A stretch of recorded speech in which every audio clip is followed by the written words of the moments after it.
Chapter 45. It doesn't matter. I'm not a young master. What I'm doing now is the work of a servant. Don't worry. I'm not as delicate as you think. Xiaoqin shook his head and smiled. Is there really no problem? Tang Tang just calculated that the profit from selling breakfast was not very big. After all, she couldn't set up a stall in the morning market all morning. Other people set up their stalls until 9 o'clock in the morning, but Tang Tang could only set up her stall until 7 o'clock and had to go to school. There were only 2 hours from 5 o'clock to 7 o'clock. No matter how busy Tang Tang was, she couldn't sell much. After all, her manpower was limited. Even if she prepared a lot of things, she couldn't sell them if she didn't have enough manpower. Therefore, under Xiaoqian's insistence, Tang Tang was also a little tempted.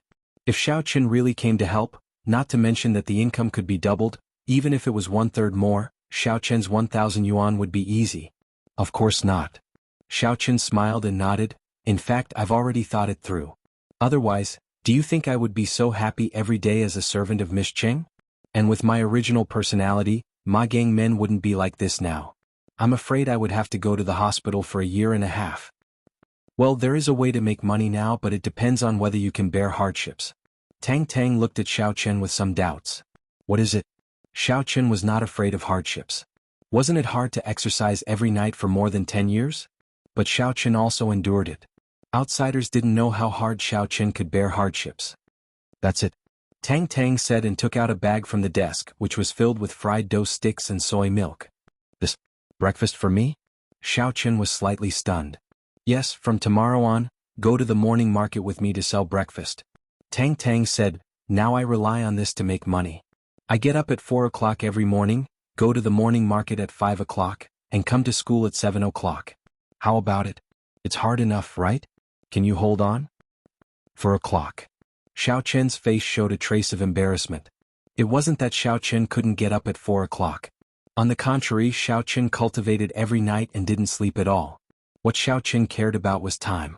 There wasn't much time to cultivate at night. Since he had to wake up at 4 o'clock, Xiaoqian would have 2 hours less cultivation time than usual. But thinking about it, for the sake of earning money, it was worth it. But how much money could he earn by selling breakfast? He probably wouldn't even earn 10,000 yuan a month, right? However, Xiaoqian had no other way to make money for the time being. He could only take it one step at a time. Although Xiaoqian was not a real playboy, he never thought about making money by himself. After all, the children of the aristocratic families thought about eating, drinking, and having fun every day, or how to cultivate internal strength. As for making money, the family business would be taken care of by the elders. It was not the time for them to think about it. To Xiaoqian's surprise, Tang Tang actually lived by selling breakfast. It seemed that Tang Tang's tuition and rent money came from her breakfast stall. Although he had been exercising every night for more than 10 years, when Xiaoqian knew that Tang Tang, who used to be a young lady, would sell soybean milk and fried dough sticks every day, he was really shocked. It turned out that he was not the only unfortunate one. Tang Tang was also. But she was very strong. It was hard for Xiaoqian to imagine that a girl would go to the morning market street to sell breakfast at 4 o'clock in the morning and come to school at 7 o'clock. How are you? Can't get up? Tang Tang looked at Xiaoqian and showed an expression of, I knew it. It's not that I can't get up, but I'm afraid that the young lady at home won't be happy if I leave so early. Xiaoqian shrugged and found an excuse for his hesitation just now. After all, I'm her manservant, right? I won't say anything if you work for her for free, but you're holding up your own money. You're simply a slave owner. Why don't you resign and we work alone? Tang Tang said indignantly after listening. Xiaoqian couldn't help but laugh. Working alone? That's not very good, right? No matter what, it was Miss Cheng who helped me transfer here. I should also be grateful, right? Forget it. Are you going or not? Tang Tang thought that Xiaoqian still liked Cheng Menjing. If Xiaoqian didn't like Cheng Menjing, why did he work for her for free? In any case, Xiaoqian was also a young master. When did he do such a thing? The only explanation was that Xiaoqian was infatuated, so he was willing to be Cheng Menjing's manservant. Tang Tang didn't know about the past of Xiaoqian's pursuit of Shen Jingxian and Kerlin, so she naturally misunderstood. So thinking of this, although Tang Tang felt that Xiaoqian wasn't worth it, she didn't say anything more. I'll go. Xiaoqian nodded. I'll go tomorrow. What do you need me to do? You don't have to do anything. I made the soybean milk at home. As for the fried dough sticks, I'll fry them. You learn a little. When you learn it, we'll cooperate. The faster we go, the more money we earn. Tang Tang said. Okay, where should I go to find you tomorrow morning? Asked Xiao Qin. It's the noodle shop where you took us to have a buffet yesterday. The street behind it is the morning market street. I set up my stall there every day. Tang Tang said, if you can't find me tomorrow morning you can call me. Xiao Qin nodded and wrote down the address. Then he said, I'll be there on time tomorrow morning. Then I'll wait for you. Tang Tang smiled and said, Xiao Qin, don't let me down. I won't. Xiao Qin didn't talk about the distribution of benefits with Tang Tang, because Xiao Qin knew that Tang Tang would never treat him badly. Xiao Qin and Tang Tang's whisper was not loud, but it also attracted the attention of Zheng Xiaoquan in the front row. Hey, what are you two talking about mysteriously? You're so low that I can't hear you? Zheng Xiaoquan was not a cultivator. His six senses were not as strong as Xiao Qin's, so he didn't hear clearly what Xiao Qin and Tang Tang had said before. Xiao Qin said that he would sell breakfast with me tomorrow, said Tang Tang. Ah. Zheng Xiaoquan was slightly stunned. He didn't expect that Xiao Qin would sell breakfast with Tang Tang. In fact, Zheng Xiaoquan had always wanted to get up early to set up his stall with Tang Tang, but the Zheng family martial arts club had a rule that all the disciples of the Zheng family must participate in morning exercises, and Zheng Xiaoquan was no exception. This also made it impossible for him to sell breakfast, so he couldn't help but feel a little envious after hearing it. I really want to play with you, but there's no way. My family has a rule that I have to get up early to exercise. Zheng Xiaoquan thought that Xiao Qin didn't know about the internal energy, so he didn't say too much and just said that he had to get up early to exercise. This is not playing, it's making money. Tang Tang sighed and said, Xiao Qin is very short of money, unlike you, young Master Zheng, who has food and drink at home. Zheng Xiaoquan smiled bitterly. Sometimes he was very envious of Xiao Qin. Being poor also had its advantages. Although he and Tang Tang were also best friends, he always felt that there was something missing between them. In the past, before Tang Tang became what she was now, she was still Yu Xiaoquan's fiancée. At that time, Zheng Xiaoquan felt that Tang Tang was unattainable in his eyes. Although the Zheng family was also one of the aristocratic families, there was a big gap between them and the Tang family. Later, the Zheng family was replaced by the Lu family, and Zheng Xiaoquan felt that the gap between his and Tang Tang's identity was too big. However, when Tang Tang became fat, the marriage was broken off by the Yu family, and she left the Tang family. Zheng Xiaoquan sadly found that there seemed to be a barrier between him and Tang Tang. Tang Tang became ordinary and had to run around every day to make money. In Tang Tang's eyes, he became a young master. In fact, Zheng Xiaoquan didn't want to be a young master. He would rather be like Xiao Qin, an ordinary poor student. With a sigh, Zheng Xiaoquan said with a smile, First of all, I wish you a great fortune. I will definitely go to support you when I have time. However, before that, you must bring me some fried dough sticks and soy milk that you can't sell every day. Of course, no problem. I'm a foodie. Tang Tang laughed. In fact, how could Tang Tang not see Zheng Xiaoquan's feelings? However, she was Yu Xiaoquan's fiancée before, so she didn't think in this direction at all. Although the two were classmates since childhood and could be regarded as childhood sweethearts, Tang Tang was engaged and only regarded Zheng Xiaoquan as a brother.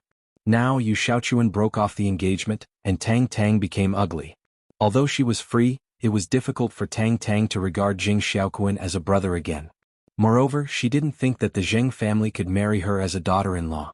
Zheng Xiaoquan could only shrug helplessly. Although he was smiling, his smile was full of helplessness. However, sometimes he also thought that even if Tang Tang was not engaged now, his father would certainly not accept her. Tang Tang's entangled relationship with the Yu family, as well as Tang Tang's current identity that was neither high nor low, had become an obstacle to this marriage. Although the Zheng family was not an aristocratic family now, it had not been hurt to the core. It was the time to recuperate. What the Zheng family needed was a beneficial marriage that could bring the Zheng family back to glory, not a marriage like Tang Tang's, which had little to do with the Tang family. Of course, with Zheng Xiaoquan's character, if he forced her to do so, the Zheng family would have to agree. After all, Tang Tang was not a girl from an ordinary family. Even if she nominally broke off the relationship with the Tang family, it was impossible to let her go. However, at that point, the Zheng family situation would be even more difficult. This was not what Zheng Xiaoquan wanted to see, unless his strength improved by leaps and bounds, reached the third stage of the inner force, and became the leader of the younger generation. If he set foot in the third stage of the inner force before the age of 20, he would have the opportunity to be apprenticed to a master. Once he was chosen by those masters, his future would be meteoric. The first to the third stage of the inner force was the cultivation of the foundation. At this time, no body-strengthening elixir was allowed. Once used, it would not reflect the martial artist's own qualifications. Those masters could also see if a person used elixir during cultivation. If he used elixir, then he would be directly eliminated. Chapter 46. That was also the reason why it was not easy to cultivate the first 3 levels of internal force. Those who could cultivate internal force hoped to cultivate to the 3rd level of internal force before the age of 20. In this way they would embark on the road of glory. Once they succeeded in cultivating, they would be valued by the family or sect where the senior was from. Their future would be even more limitless. Even if they could not meet the requirements, they would be martial artists at the 7th, 8th, or even 9th level of internal force when they came back. Just like Xiao Feng and Cheng Zhongming in those days, they had learned from one master, and now they were all first-class martial artists when they came back. Zheng Xiaoquan also had this goal. First, it was for the Zheng family, and second, it was for himself and Tang Tang. As long as he was valued by those masters and seniors, the Zheng family would be able to regain its glory after he came back. The day passed by uneventfully.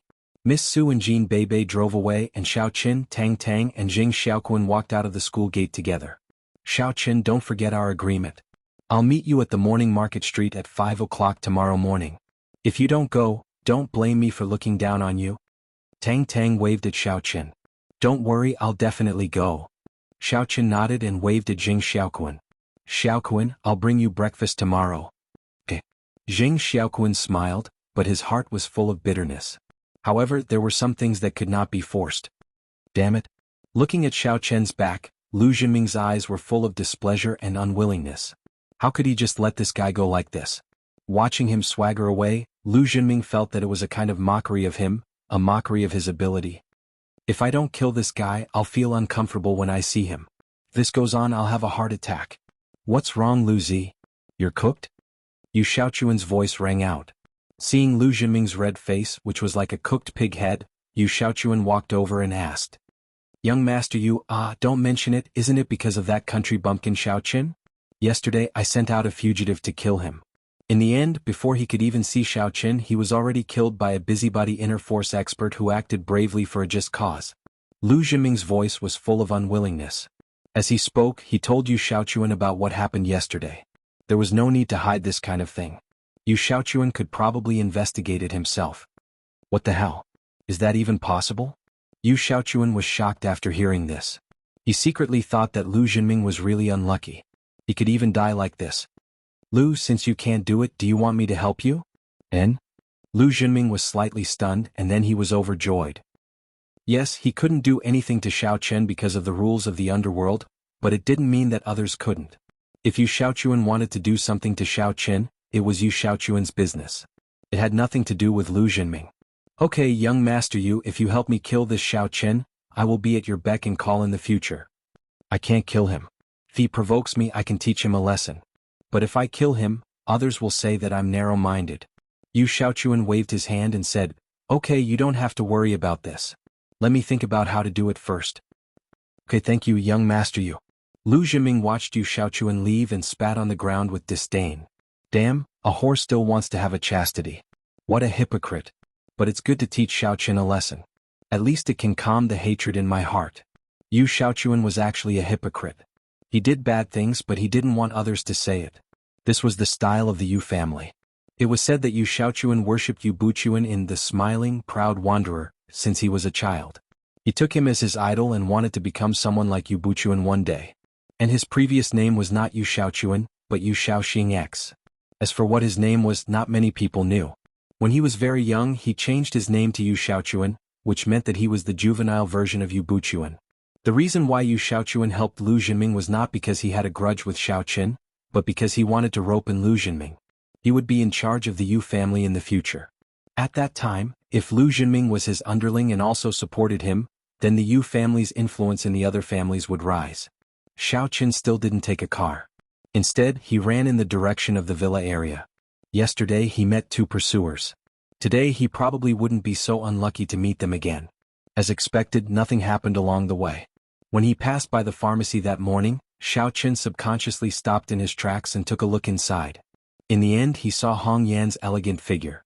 She was currently sitting behind the counter, quietly reading a book. She was filled with a classical beauty, just like a lady from a wealthy family in ancient times. However, just as Xiao Chen was looking at Hong Yen suddenly raised her head and looked outside the window of the pharmacy. She also saw Xiao Chen and smiled at him. It was as if his peeping had been discovered. This made Xiao Chen a little ashamed. Fortunately, Xiao Chen's skin was thick after all these years. Even a machine gun couldn't penetrate it. He also smiled at Hong Yen, then waved his hand and left the pharmacy. Hong Yen blinked her eyes and put down the book in her hand. The impression that Xiao Chen gave her was very special.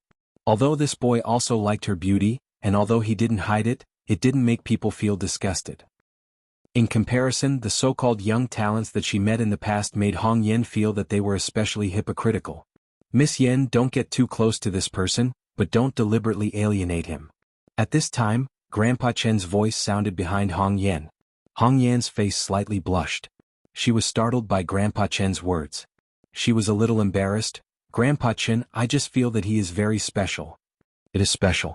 It is because he is special that we shouldn't get too close to him. The level that we are in is already very high. However, in this world there is still a level of people that we can't afford to offend. Normally we also won't interact with them. Grandpa Chen said seriously. What level is that? Hong Yen was slightly stunned and asked. I also don't know. It is just a legend. Grandpa Chen said, however, Miss Yen might be able to come into contact with it in the future. This old man is only your first teacher. I still can't come into contact with those things. After listening to Grandpa Chen's words, Hong Yen was a little lost in thought. No matter how she looked at it, Xiao Chen was a student. What kind of special identity would he have? Xiao Chen left the pharmacy. When he passed by the convenience store, he went to buy a few packets of instant noodles and some small side dishes like braised eggs. Then he quickly ran home. Today, not long after Cheng Minjing arrived home, she saw that Xiao Chen had returned. She looked at the time and remembered that Xiao Chen came back nearly an hour later than today. She suddenly became a little unhappy. Xiao Chen, where did you go yesterday? You also bought instant noodles today. Why did you come back so soon? I say, miss, yesterday I was bargaining with someone. After dawdling for an hour they only gave me 30 cents. Today, because I am a repeat customer, they automatically gave me 30 cents. Xiao Chen said with a bitter face. Thinking that the money in his pocket was getting less and less, Xiao Chen suddenly had an idea and came up with such an excuse. Yesterday you delayed for an hour just to save 30 cents? Cheng Minjing felt a little unbelievable. Of course, I say, miss, you also know how poor I am now. I don't have an income, but I can't just sit around and eat. Xiao Chen spread his hands and said, even instant noodles are not cheap. These things every day cost 30 to 40 yuan. You only gave me 100 yuan. Don't mention taking a taxi, I even saved the bus fare. I walked back on foot. Pooh? Cheng Minjing looked at Xiao Chen's miserable appearance and couldn't help but laugh. Really? Are you exaggerating as much as you say? You actually walked back? Yes, I am. Xiao Chen sighed and said, this convenience store is between the school and the villa area. I can't buy it even if I take a taxi. Are you really Xiao Chen? Cheng Minjing stopped laughing and finally believed Xiao Chen's words. Where is the 10,000 yuan that Jingsheng gave you? In case of emergency. Xiao Chen couldn't say that he bought the medicine. He could lie to Tang Tang, but he couldn't lie to Mississippi. As the former fiancé of Miss, some of his common information was probably already on Miss's desk. She knew clearly whether he took the medicine regularly or not. Moreover, although Miss was on his side, she was a member of the Qing family after all. It was not that Miss would betray him, but he was afraid that Miss would be tricked by the elders of the family because of her simple character. If that happened, it would be in vain. Miser. Miss rolled her eyes at Xiao Chen and said, from tomorrow on, I will increase your food expenses by 50 yuan. You don't have to pay for it. 50. All right. Xiao Chen sighed and thought to himself, you're the one who's a miser. But it's better than nothing.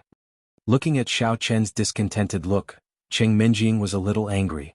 If it were not for fear that the Qing family would find out that she gave Xiao Chen money, she would give Xiao Chen 100,000 yuan, so what? But she brought Xiao Chen to the villa as a servant to torture Xiao Chen, not to give him money to enjoy. Cheng Minjing didn't believe that the Qing family would not investigate. If Xiao Chen was well-fed and had a good life, then Xiao Chen would not have a few good days. Here, this is for today and tomorrow's bus fare. Cheng Minjing opened her wallet, took out 200 yuan bills and handed them to Xiao Chen. Xiao Chen took it and put it in his pocket without standing on ceremony. Then he said, "There's one more thing. I might have to leave early tomorrow morning. However, I'll put the instant noodles in the lunchbox, add the seasoning and boil the hot water. You can just make it in the morning." "What are you going to do?" Qing Minjing was slightly surprised. "I am going to sell breakfast and earn some extra money." Xiao Chen smiled. "You? To sell breakfast?" Qing Minjing was scared by Xiao Chen. "Where are you going to sell it?" "There is a morning market street near the school. I'm going to buy fried dough sticks and soy milk there," Xiao Chen said. "You're going by yourself?" Qing Minjing didn't expect that Xiao Chen would make such a request, and it was a little difficult for her to respond for a while. "No, Tang Tang has been there for a long time. I'm going to help. Don't worry," Xiao Chen said. As soon as she heard the two words Tang Tang, she didn't know why she was inexplicably angry. She stood up with her hands on her waist and stared at Xiao Chen. "Xiao Chen, are you going to rebel? It's not like I'm not giving you money. Why are you selling breakfast? Don't you know that you are my exclusive servant?" Chapter 47. Xiao Chen didn't know why Qing Minjing suddenly got angry. He was a little puzzled, but she was the first Mississippi. After a moment of silence, Xiao Chen said, "Well, I'll go at 4 o'clock and come back at 7 o'clock to cook for you. I won't be late, you?" Qing Minjing was even more annoyed by Xiao Chen's answer. She was not an unreasonable person. Go out at 4 o'clock and come back at 7 o'clock? However, she didn't know how to refute him. At this moment, the first Miss Jean Bebe a little. If this little devil was here, she should have a way to deal with Xiao Chen, right? Now she could only stamp her feet and snort, "Do whatever you want. You don't have to come back. I'm not that delicate. However, you've delayed my meal. 50 yuan will be deducted from your food expenses. From the day after tomorrow, I won't pay you any more." After being deducted 50 yuan by the first miss, Xiao Chen could only smile bitterly. He shook his head and walked into the kitchen to boil some instant noodles. Yi Xiaoya was still preparing the medicine in the kitchen. However, it was obvious that she didn't intend to boil it in the kitchen. She would take it upstairs after setting the proportion and filling the water. Seeing Yi Xiaoya, Xiao Chen suddenly remembered that he still needed her help, so he said to her, "Yi Xiaoya, can you lend me your electric clay pot?" "What are you going to do with it?" Yi Xiaoya looked at Xiao Chen strangely. "I'm also going to boil medicine," Xiao Chen said. There would be a smell of medicine when boiling medicine. Even if one was locked in a room, there would be a slight smell. This couldn't be deceived. Of course, Xiao Chen wouldn't say that he was going to use it for cultivation. He just said, "I haven't been feeling well recently, so I bought some medicine." "No." Yi Xiaoya looked at Xiao Chen strangely and shook her head coldly. "I have money to buy it. I don't need yours." Xiao Chen smiled bitterly and said, "I'm just going to use it once." Xiao Chen had the 200 yuan that the first miss just gave him in his pocket. Together with the money he had before, he could buy an electric clay pot. "Don't you know that medicinal materials can't be mixed and boiled? My clay pot has boiled my medicinal materials. If I boil your medicine, there will be problems. That's not good for both of us." Yi Xiaoya explained, "My herbs are priceless and each set is expensive. You won't be able to pay for it if you break it." But Yi Xiaoya didn't lie. "My medicinal materials are very expensive. You can't afford it. You can't afford it." Xiao Chen said. Xiao Chen said. Xiao Chen said. Xiao Chen. You Xiao Chen dozens. "Well, I'm sorry. I don't know about this. I'll buy one myself." Xiao Chen could only postpone the plan for another day. "I still have a new one that I haven't used. You can use it.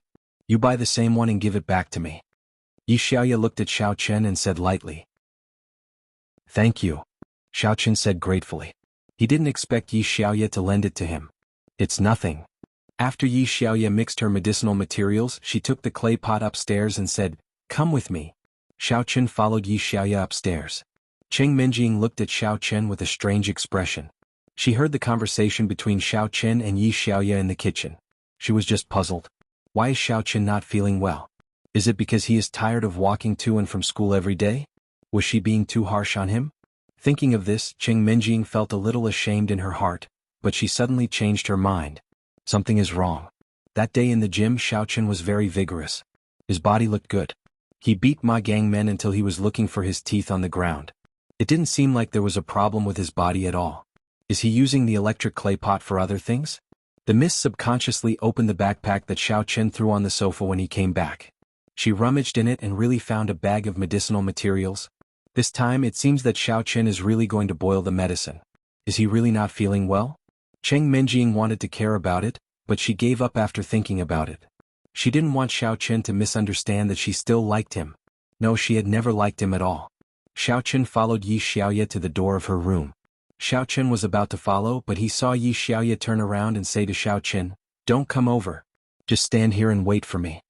Obviously, Yi Xiaoye didn't want Xiao Chen to see her room, so she asked Xiao Chen to stop. However, Xiao Chen wasn't a voyeur. Although he was curious about Yi Xiaoye's room, he still stood in place. Yi Xiaoye entered the room and closed the door. After a while, she came out with a paper box and handed it to Xiao Chen. "Here, remember the model and brand. I want the same." "Thank you." Xiao Chen took the paper box, but when he saw the price tag on the paper box, his mouth suddenly twitched twice. Motherf *Ker, 999 yuan. In the past, when Xiao Chen saw the slogan of 999 yuan on the TV shopping, Xiao Chen thought that what good things could he buy with 999 yuan? But now 999 yuan was a sky-high price for Xiao Chen. My herbs have very high requirements for the temperature and material of the clay pot. Only this kind of clay pot can do it. The other ones aren't good and waste the herbs. Yi Xiaoye seemed to see through Xiao Chen's mind. She explained, "Of course you don't have to use it. Tomorrow you can buy a cheaper one. At the farmer's market you might not even need it 99%. Xiao Chen's heart was slightly shocked. Luckily I spoke too much and borrowed an electric clay pot from Yi Xiaoye. If I blindly buy one, wouldn't I be blind to my herbs? One had to know that his medicinal ingredients were also very precious and had great uses." Thinking of this, Xiao Chen quickly said, "When I earn enough money, I will return it to you." "Cheng Minjing doesn't give you a salary?" Yi Xiaoye nodded and asked casually. "No. Our relationship is more complicated. It's not easy to explain in a few words." Xiao Chen shrugged. "Oh." Yi Xiaoye apparently didn't want to get to the bottom of it, but she seemed to have some contempt for Xiao Chen. She responded and didn't say anything. She turned around and went back to the room. Xiao Chen took the electric clay pot downstairs. When he saw that his backpack was opened, he was slightly surprised. As for the missy, she didn't mean to be sneaky at all. "Why did you buy medicine? Is there really something wrong with your body?" Although Cheng Minjing thought it was a bit unbelievable, it was true that Xiao Chen bought medicinal herbs and borrowed the electric clay pot, so Cheng Minjing was a little puzzled. She finally couldn't help but ask. "It's not a big deal. During this period of time, I have great joy and sorrow. It's an emotional problem. These medicines soothe the liver and the stomach." Xiao Chen explained casually. "Oh." Cheng Minjing nodded. "I thought you adapted well." "Aha, there is a process to adapt," Xiao Chen said with a smile. "I'm starving. When are you going to make instant noodles?" asked Cheng Minjing. "The water is boiled. I'm going to get it now." Xiao Chen turned and walked to the kitchen. His heart was warm.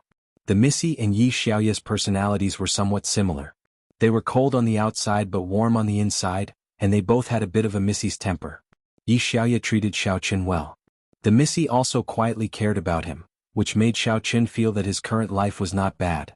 After making the instant noodles, Xiao Chen put it on the dining table and asked Cheng Minjing to eat the noodles. Cheng Minjing put down the TV remote control in her hand. She tidied the hair on her forehead, tied it up, and pinned it on a hair clip. This was the first time Xiao Chen saw a Missy without bangs. At the moment, Cheng Minjing looked a little lazy and casual. It turned out that the goddess was also an ordinary person in her daily life. "What are you looking at? Have you never seen a beauty before?" Cheng Minjing felt that Xiao Chen was staring at her. She felt a little uncomfortable being stared at. Xiao Chen shifted his gaze and smiled. "I realized that it was a mistake for me not to pursue you before. Humph. It's too late now." Although Cheng Minjing said so, she was quite happy in her heart. She didn't know why Cheng Minjing cared about Xiao Chen's affirmation. Was it because he was her ex-fiancé? Of course. Shen Jingxian and Kerlin aren't bad either. Xiao Chen said. "Playboy." Cheng Minjing was just a little happy, but after listening to Xiao Chen's words, she became angry again. "Do you think you're the head of the Xiao family? You still want to have multiple wives and concubines? Even the head of an aristocratic family doesn't dare to marry me or Jingxian as a concubine." Hee hee. Xiao Chen smiled. It was indeed like this. In an aristocratic family, although some men would have concubines in addition to the main wife, the concubines were usually ordinary people. It was impossible for them to be the missy of an aristocratic family. "Mine doesn't taste good. I'll give it to you." Cheng Minjing ate 2 mouthfuls of the instant noodles in the lunchbox and found that the taste was not to her taste. It was sweet and spicy. She didn't like it, so she directly exchanged the beef-flavored instant noodles that Xiao Chen hadn't eaten yet. Xiao Chen was a little speechless. He pointed at the instant noodles that the missy had eaten and said, "Is this considered taking advantage of you? And I'll reluctantly let you take advantage of me." Cheng Minjing went back yesterday and thought about it. In fact, what Yi Xiaoya said was also right. If this was considered as an indirect kiss, then was staying in the hotel considered as an indirect bed? Xiao Chen looked at Cheng Minjing's appearance. It didn't seem like she was taken advantage of at all. She ate with relish. He was speechless. He picked up the chopsticks and ate the sweet and spicy noodles that the missy had eaten that night. It really wasn't delicious. I won't buy this flavor next time, Xiao Chen thought. With the missy's saliva, Xiao Chen finished eating and went to wash the dishes. He didn't have any dirty thoughts in his heart. He had a good position for himself. Now it was unrealistic to flirt with Missy, so Xiao Chen simply didn't think about these things. After dinner, Missy continued to watch TV. Xiao Chen went back to his room to brew medicine. Brewing medicine in the room, Xiao Chen finally imagined how painful Yi Xiaoya was. The room was filled with a strong smell of medicine.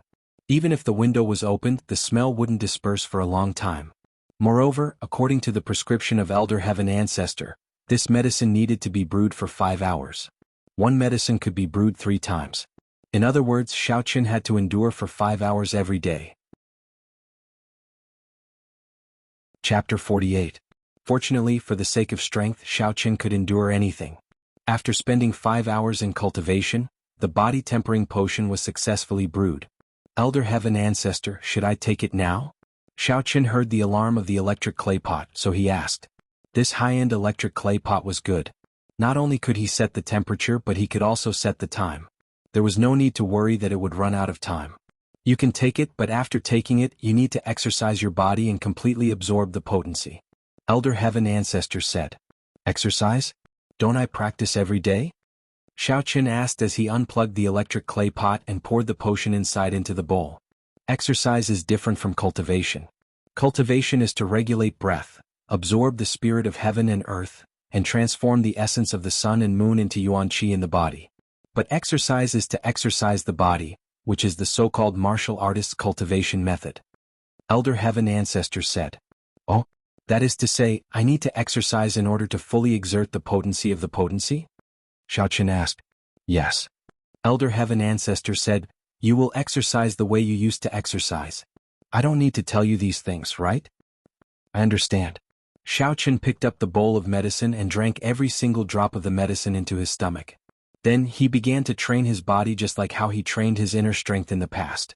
Before practicing inner strength, there was a set of body movements. Xiao Chen had practiced this set of body movements for more than 10 years. Although there was no progress, Xiao Chen still practiced for more than 10 years. Now he was very familiar with it. After drinking the potion, Xiao Chen began to dance in the room. It was inevitable to make noise when practicing. In the past, Xiao Chen was in the basement of his room so it wouldn't affect others, but it was different in the villa. The sound of banging suddenly attracted the attention of the missy who was watching TV outside. Cheng Minjing was disturbed by the sound of Xiao Chen. She directly pushed the door into Xiao Chen's room. When she saw Xiao Chen exercising, she couldn't help but be slightly surprised. She wanted to scold Xiao Chen for not disturbing her watching TV, but when she saw Xiao Chen exercising, Cheng Minjing couldn't help but feel sad. Now Cheng Minjing finally understood why Xiao Chen had the strength to defeat Mengmen. It turned out that Xiao Chen was exercising in his spare time. Cheng Minjing was very familiar with this set of body movements because Cheng Minjing had also practiced it. Seeing that Xiao Chen was very familiar with this set of body movements, Cheng Minjing understood how hard Xiao Chen worked when there was no one around. It wasn't his fault that he couldn't practice inner strength. He had been working hard and never gave up. Cheng Minjing thought, if I knew Xiao Chen was like this before, would I like him? Thinking of this, Cheng Minjing couldn't help but shake her head. There was no if. It was impossible for me and Xiao Chen. It was meaningless to think about these things. Did you exercise every day before? Cheng Minjing couldn't help but ask. That's all? Xiao Chen smiled and said, I was sweating after drinking the medicine just now, so I exercised a little. Oh. Cheng Minjing didn't believe Xiao Chen's words, but she didn't expose him. She probably guessed that Xiao Chen wanted to be low-key, or Xiao Chen cared more about his face. After practicing for so many years, it was really shameful that he couldn't practice inner strength. So the mist didn't say anything. She closed the door and sat back on the sofa in the living room. After a few days of getting along, Qing Minjing's impression of Xiao Chen had changed greatly. The Xiao Chen that she saw next to her and the Xiao Chen that she heard before seemed to be two different people. Qing Minjing really couldn't imagine that Xiao Chen could walk to and from school just to save money. It was also hard to imagine that Xiao Chen actually haggled with the convenience store owner for an hour for a few cents. It was even harder to imagine that Xiao Chen actually wanted to go to the morning market to sell breakfast.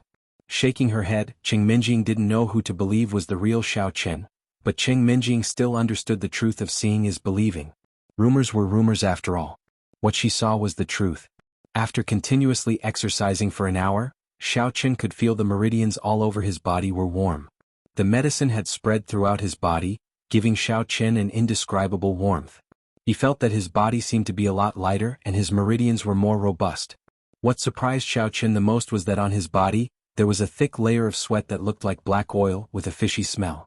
Could it be that this was the legendary bone marrow cleansing? In the past, Xiao Chen had only heard of similar scenes in legends, but in his understanding, the people in his family didn't seem to use this kind of bone marrow cleansing to temper the body.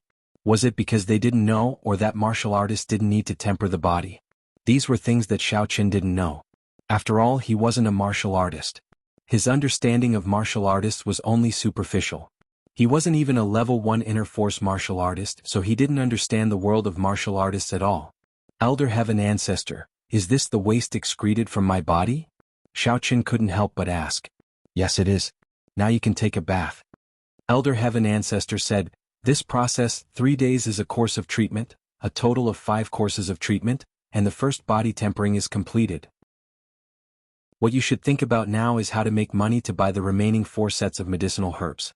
Thinking about the money to buy the medicinal herbs, Xiao Chen was a little depressed. With the meager income from selling breakfast, it was extremely difficult to collect the full price of 50,000 yuan for 1 set of medicinal herbs. Even with a discount price of 10,000 yuan, it was extremely difficult. However, Xiao Chen really didn't want to ask for it from Cheng Zhongming. Although he could ask for it, Xiao Chen didn't want to reveal his purpose and strength too early. Moreover, there should be a lot of people watching Cheng Zhongming. At least the Cheng family wasn't a monolithic block. If Cheng Zhongming could make the decision, he wouldn't have been kicked out of the Xiao family. Therefore he had to be careful. After taking a hot bath, Xiao Chen lay on the bed to rest. Without completing the body tempering process, Xiao Chen couldn't continue to cultivate. The 3rd level of the qi refinement stage was still far away, which made Xiao Chen a little anxious. The current situation had reached a certain degree of urgency. If Xiao Chen didn't have the strength to protect himself, it was very likely that he would die under the next wave of enemies' attack. Xiao Chen rolled out of the bed in a daze until 3 o'clock in the morning. After a simple wash, he went out of the room and went to the kitchen. He filled the electric kettle with water, plugged it in, set it to boil, and then put the instant noodles into a lunchbox. After adding seasoning, Xiao Chen remembered that Miss didn't like to eat dried vegetable buns, so he put it aside. After doing all this, Xiao Chen braved the darkness, left the villa, and quickly ran in the direction of the morning market street. At this moment, there was no bus and Xiao Chen couldn't afford a taxi, so he could only walk. Fortunately, after entering the 2nd level of the qi refinement stage, Xiao Chen's physical strength and endurance were much better than before. It should be known that a level 2 inner force warrior was not a joke. It was equivalent to the explosive force of an ordinary person, which was twice the explosive force of an ordinary person. At this moment, Xiao Chen was much stronger than Xiao Chen when he ran back from Songlong Mountain on foot.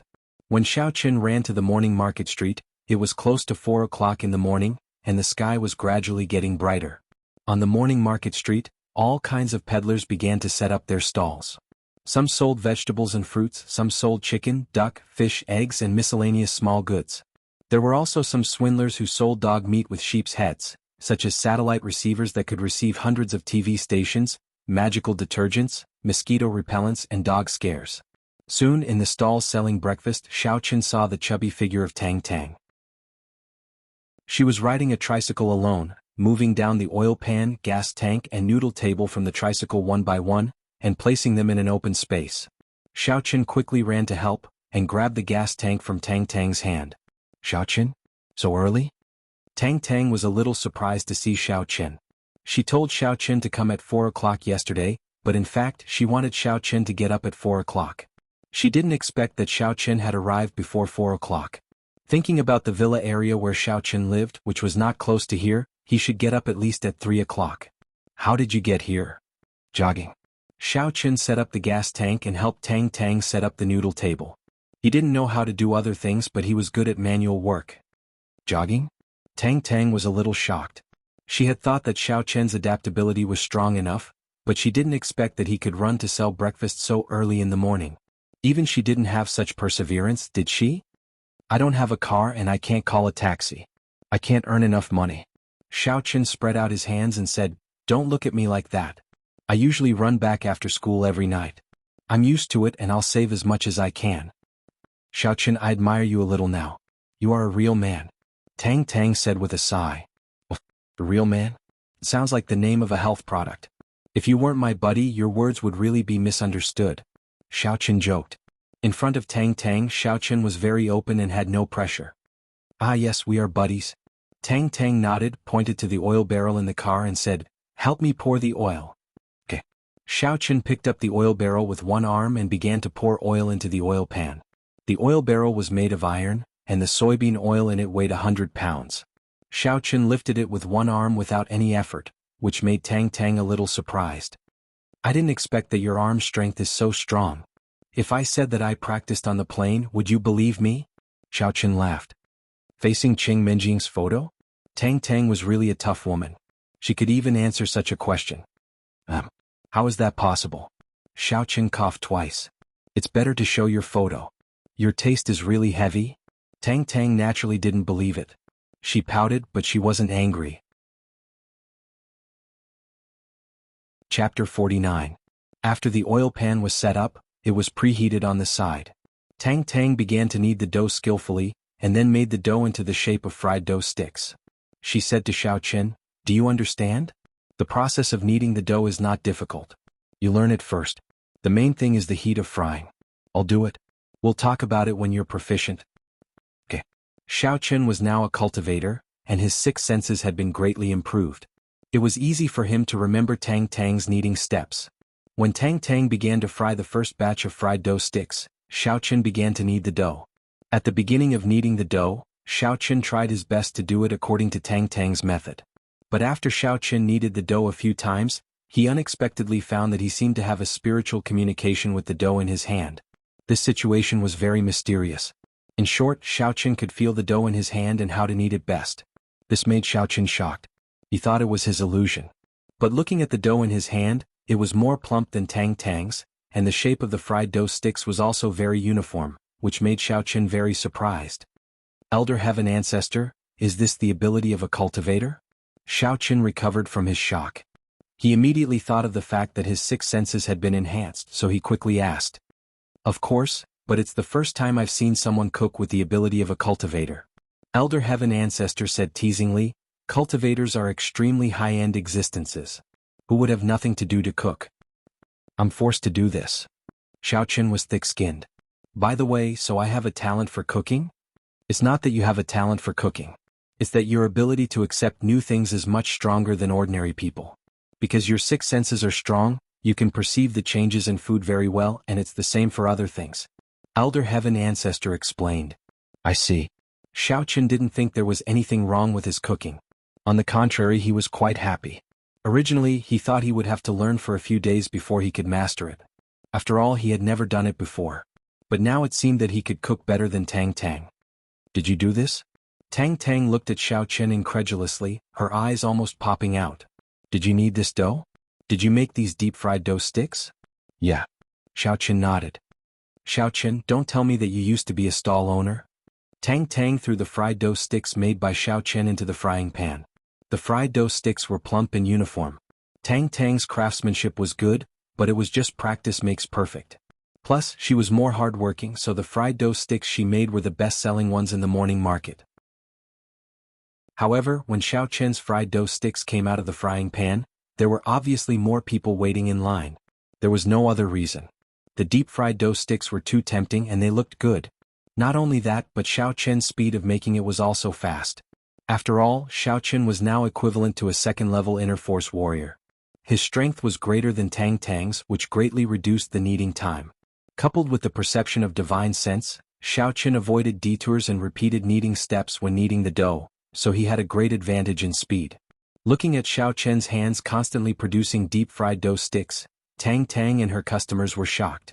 Isn't this speed a little too fast? Xiaoqin's speed was fast and Tang Tang's speed was also fast. After all, Tang Tang's frying pan was relatively large. In the past, Tang Tang kneaded the dough and fried the deep-fried dough sticks by herself, so the speed was naturally slow. But today Xiaoqin kneaded the dough and Tang Tang fried the deep-fried dough sticks. The speed naturally increased, but even so, it was still in short supply. It was true that today's deep-fried dough sticks were exceptionally good, but there was often a phenomenon in the market that the stall with more people would have more and more people. Everyone liked to join in the fun. When they saw that there was a queue for something, they would go to see what it was. This was also the reason why Tang Tang's breakfast stall had a long queue. Tang Tang originally held the idea of helping Xiaoqin. Even if he couldn't help, he planned to give a part of the profit to Xiaoqin. But now it seemed that it was a wise move to pull Xiaoqin into the group. In just a short time, the number of deep-fried dough sticks sold was equivalent to the number of the usual morning. It was just that the deep-fried dough sticks needed to be leavened. Tang Tang didn't make so many noodles last night, so the leavened noodles she prepared were sold out quickly, and the customers were still queuing up. I'm sorry everyone. The noodles are sold out. I will prepare more tomorrow. If you didn't buy it, you can come back tomorrow. Tang Tang saw that there were still so many people queuing up, so she quickly cupped her fist and said to these customers. These people saw that Tang Tang's breakfast stall was sold out. Although they were somewhat unwilling, they still went to other breakfast stalls. Tang Tang and Xiaoqin had already begun to close the stall. Well done, Xiaoqin. I didn't know that you have this kind of talent. Tang Tang was surprised and delighted. In the past, the leavened noodles she prepared every morning were usually sold out. The rest, in addition to the breakfast she brought for Xiaoqin and Jing Xiaoquan, were given to the old lady in a nearby grocery store who helped her store the car and equipment. But she didn't expect that it was only 6 o'clock today, and everything was sold out. How much money did you make? Asked Xiaoqin. Excluding the cost, I can make more than 200 yuan of profit. Today is the day with the most profit. In the past, it was good to make 150 yuan. Tang Tang's face was full of satisfaction. Looking at her, it seemed that she was not the fair, rich and beautiful girl she used to be. Haha, not bad. Xiaoqin was not like the previous Xiaoqin who was happy to make money. He also knew that some things couldn't be rushed. At present he could make as much money as he could. It was useless to be anxious. Xiaoqin helped Tang Tang to ride the tricycle and Tang Tang sat in the back of the car. It was quite like those couples on the street. Generally, the couples who did small business were this combination. The husband pedaled in front and the wife sat in the car.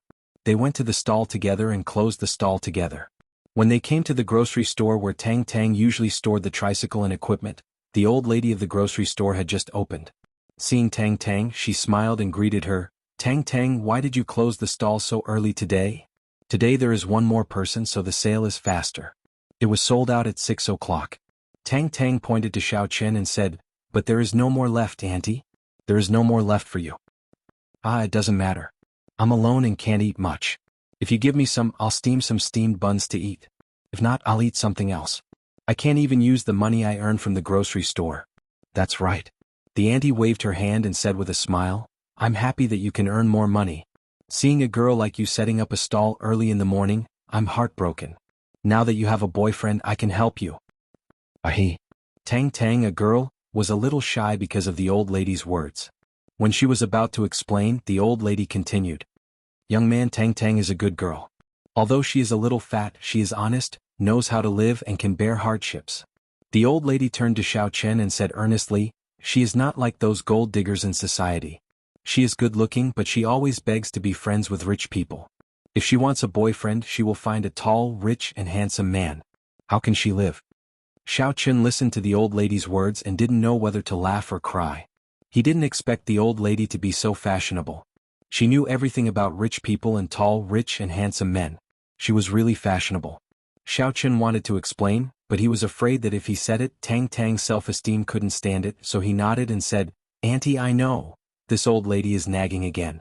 Well, you have to go to school, right? I won't delay you. Go ahead.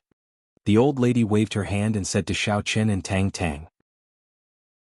They said goodbye to the old lady and went out of the grocery store. Tang Tang said, Xiaoqin, I'm a nagging person. Don't take it to heart. It's okay. Aren't we good buddies? It doesn't matter. Xiaoqin smiled. That's true. I'm being unreasonable. Let's go to school. Tang Tang glanced at Xiaoqin and asked, do you want to take the bus? Do you usually take the bus? Xiaoqin asked. It's only one stop away from the school. It's not too far. I walk there. Tang Tang said, seeing that you are also a fan of the 11th route, let's go together. 11th route? Xiaoqin was stunned. 2 ones. Isn't it similar to 2 legs? It's the 11th route. Tang Tang smiled and said, haven't you heard of it? This metaphor is quite high-end. It's the first time I've heard of it. Xiaoqin used to drive himself or have a driver to go to school. He had never passed by the 11th route. The two walked to the school together. It was still early. However, just as they entered the school gate, Tang Tang suddenly stopped. I forgot to leave you some breakfast. You haven't eaten yet? Didn't you not eat either? Xiaoqin indeed didn't eat. There were so many people in line. He was embarrassed to leave a portion for himself. I'll consider it as losing weight. But with your appetite, if you don't eat, won't you starve to death at noon? Tang Tang looked at Xiaoqin and said, I'll buy you a few steamed buns. No, I'm not very hungry today. Xiaoqin found that when he didn't cultivate, the need for food was not as strong as before. He didn't cultivate yesterday, so he wasn't hungry at the moment. It was just that he was busy in the morning, so his stomach was a little empty. Why don't we be extravagant for once? Buy a bag of milk and a bread to eat Western food. Tang Tang thought about the money she earned today. She was a little happy, so she joked. She didn't wait for Xiaoqin to speak. She took Xiaoqin's hand and ran to the small supermarket near the school. Xiaoqin was slightly stunned. In fact, with his strength he could easily get rid of it, but it might be because the person holding him was Tang Tang. He didn't guard against it. If he was pulled by another girl, Xiaoqin would be very uncomfortable. Although he used to be a playboy, it was only on the surface. It was just for survival. When did he hold a girl's hand? Chapter 50. Don't forget the recommendation votes and bookmarks. Thank you, dear readers who have tipped me. When Tang Tang ran away, dragging Xiaoqin's hand, 2 cars happened to be parked at the gate of the school. One of them was Jean Beibei's Beetle. The lady was sitting inside with an awful look on her face. Although she had known that Xiaoqin had gone to sell breakfast with Tang Tang, she was still rather upset to see the 2 of them holding hands. It had only been a few days and he was already hooking up with Tang Tang? Holy sh*t. Cousin Minjing, has my cousin-in-law fallen in love with someone else? Looking at Xiaoqin and Tang Tang, Jean Beibei bulged her eyes. However, my brother-in-law's taste is rather strong. This is not the Tang dynasty, is it? I haven't traveled through time, have I? Beibei. Cheng Minjing's face was gloomy. She turned around and glared at Jean Beibei with a murderous look. Shut up. Nobody will think that you are a mute. Oh. Cousin Minjing, it seems that you still care about my brother-in-law. Then you'll have to work harder. I think you have more advantages than Tang Tang. Jean Beibei said, even if Tang Tang used to be the most beautiful girl in number 2 high school, it's all in the past now. When my brother-in-law is *king her in bed, it's not like he can paste a picture of the past on her face. Cousin Minjing, you don't have to. Cough cough. Ouch ouch. Cousin Minjing is murdering her own sister. Jean Beibei's neck was choked by Cheng Minjing and was shaking back and forth. She almost passed out because of the choking. One more word and I'll strangle you. Cheng Minjing said angrily. What do I care? I just think that the boy should be a good servant as a servant. What's wrong with him flirting with girls? I don't want to get involved. I'm scared of being strangled. Jean Beibei acted as if it were none of her business. Beibei, do you want to be beaten? Cheng Minjing was so infuriated by Jean Beibei's words that her head was dizzy. You don't talk when you should talk and you talk when you shouldn't. You are doing this on purpose, aren't you? How is it possible? Jean Beibei stuck out her tongue. Cousin Minjing, what do you want me to say? Nothing. Cheng Minjing really didn't know what to say. Thinking about it, although Xiaoqin was her servant, she didn't give him a salary. It was reasonable for him to go out and work to earn money. Thinking of this, Cheng Minjing didn't want to blame Xiaoqin. She just said faintly, let's go to class. In the other car, the person sitting was Yu Xiaochuan. He was a smart person and did not act impulsively. Although he promised Lu Jinming that he would teach Xiaoqin a lesson yesterday, he did not do it immediately. Instead, he was waiting for a suitable opportunity. At this moment, seeing Tang Tang holding Xiaoqin's hand and running, he couldn't help but frown. If it was any other time he would have thanked Xiao Chen. Although the Yu family publicly broke off the engagement, the Tang family didn't admit it publicly. They just acquiesced in it. If they really wanted to take it seriously, Tang Tang was still Yu Xiaochuan's fiancée. Now that Xiao Chen was holding Tang Tang's hand and running away, the engagement would definitely fall apart after this matter was spread out. Yu Xiaochuan could also completely get rid of this burden.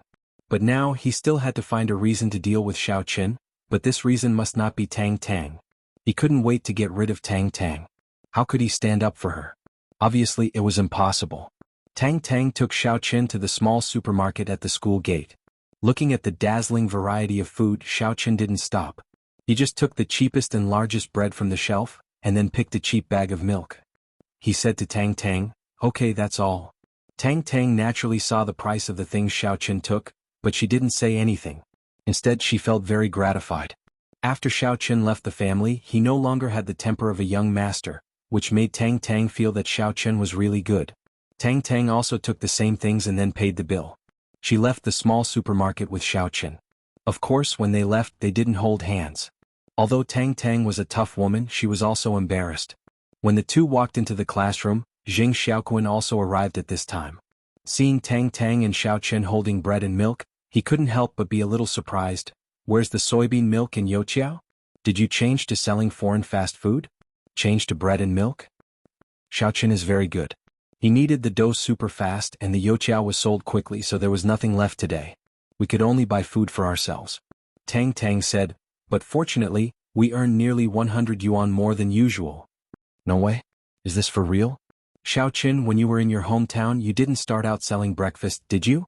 Jing Xiaoquan knew Tang Tang's sales situation. She sold 100 yuan more than usual, which meant that all the noodles she prepared had to be sold. Xiao Chen became a skilled worker on the first day? "You really guessed it. I used to sell breakfast in my hometown," Xiao Chen said casually. He naturally couldn't explain the identity of a cultivator and Xiao Chen. "Wow, no wonder Tang Tang asked you to go."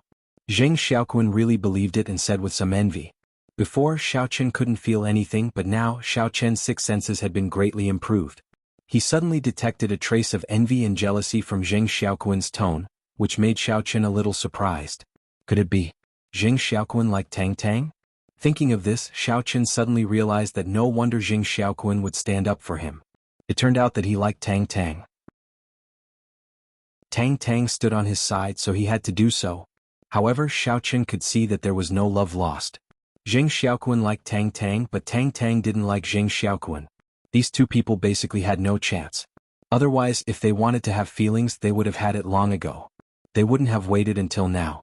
However, Tang Tang looked at Xiao Chen with a strange look. This guy used to be the young master of the Xiao family. He went to make breakfast? Who would believe it? Not to mention selling breakfast, I'm afraid he didn't even make breakfast at home. However, it was precisely because of this that Tang Tang admired Xiao Chen very much. This was a real man. He was flexible and could quickly adapt to the environment instead of being defeated by the environment. "You can go if you want. Our youtiao is in short supply now and we are short of manpower." Xiao Chen laughed. "I also want to, but I have to do morning exercises in the morning. If my dad knew I went to sell youtiao, he would throw me into the oil pan and fry me." Jing Xiaoquan shook his head. He was not an impulsive person. Even if he stood up for Lin Yi, it was entirely because of Tang Tang. Lu Zhiming walked into the classroom with the skinny monkey.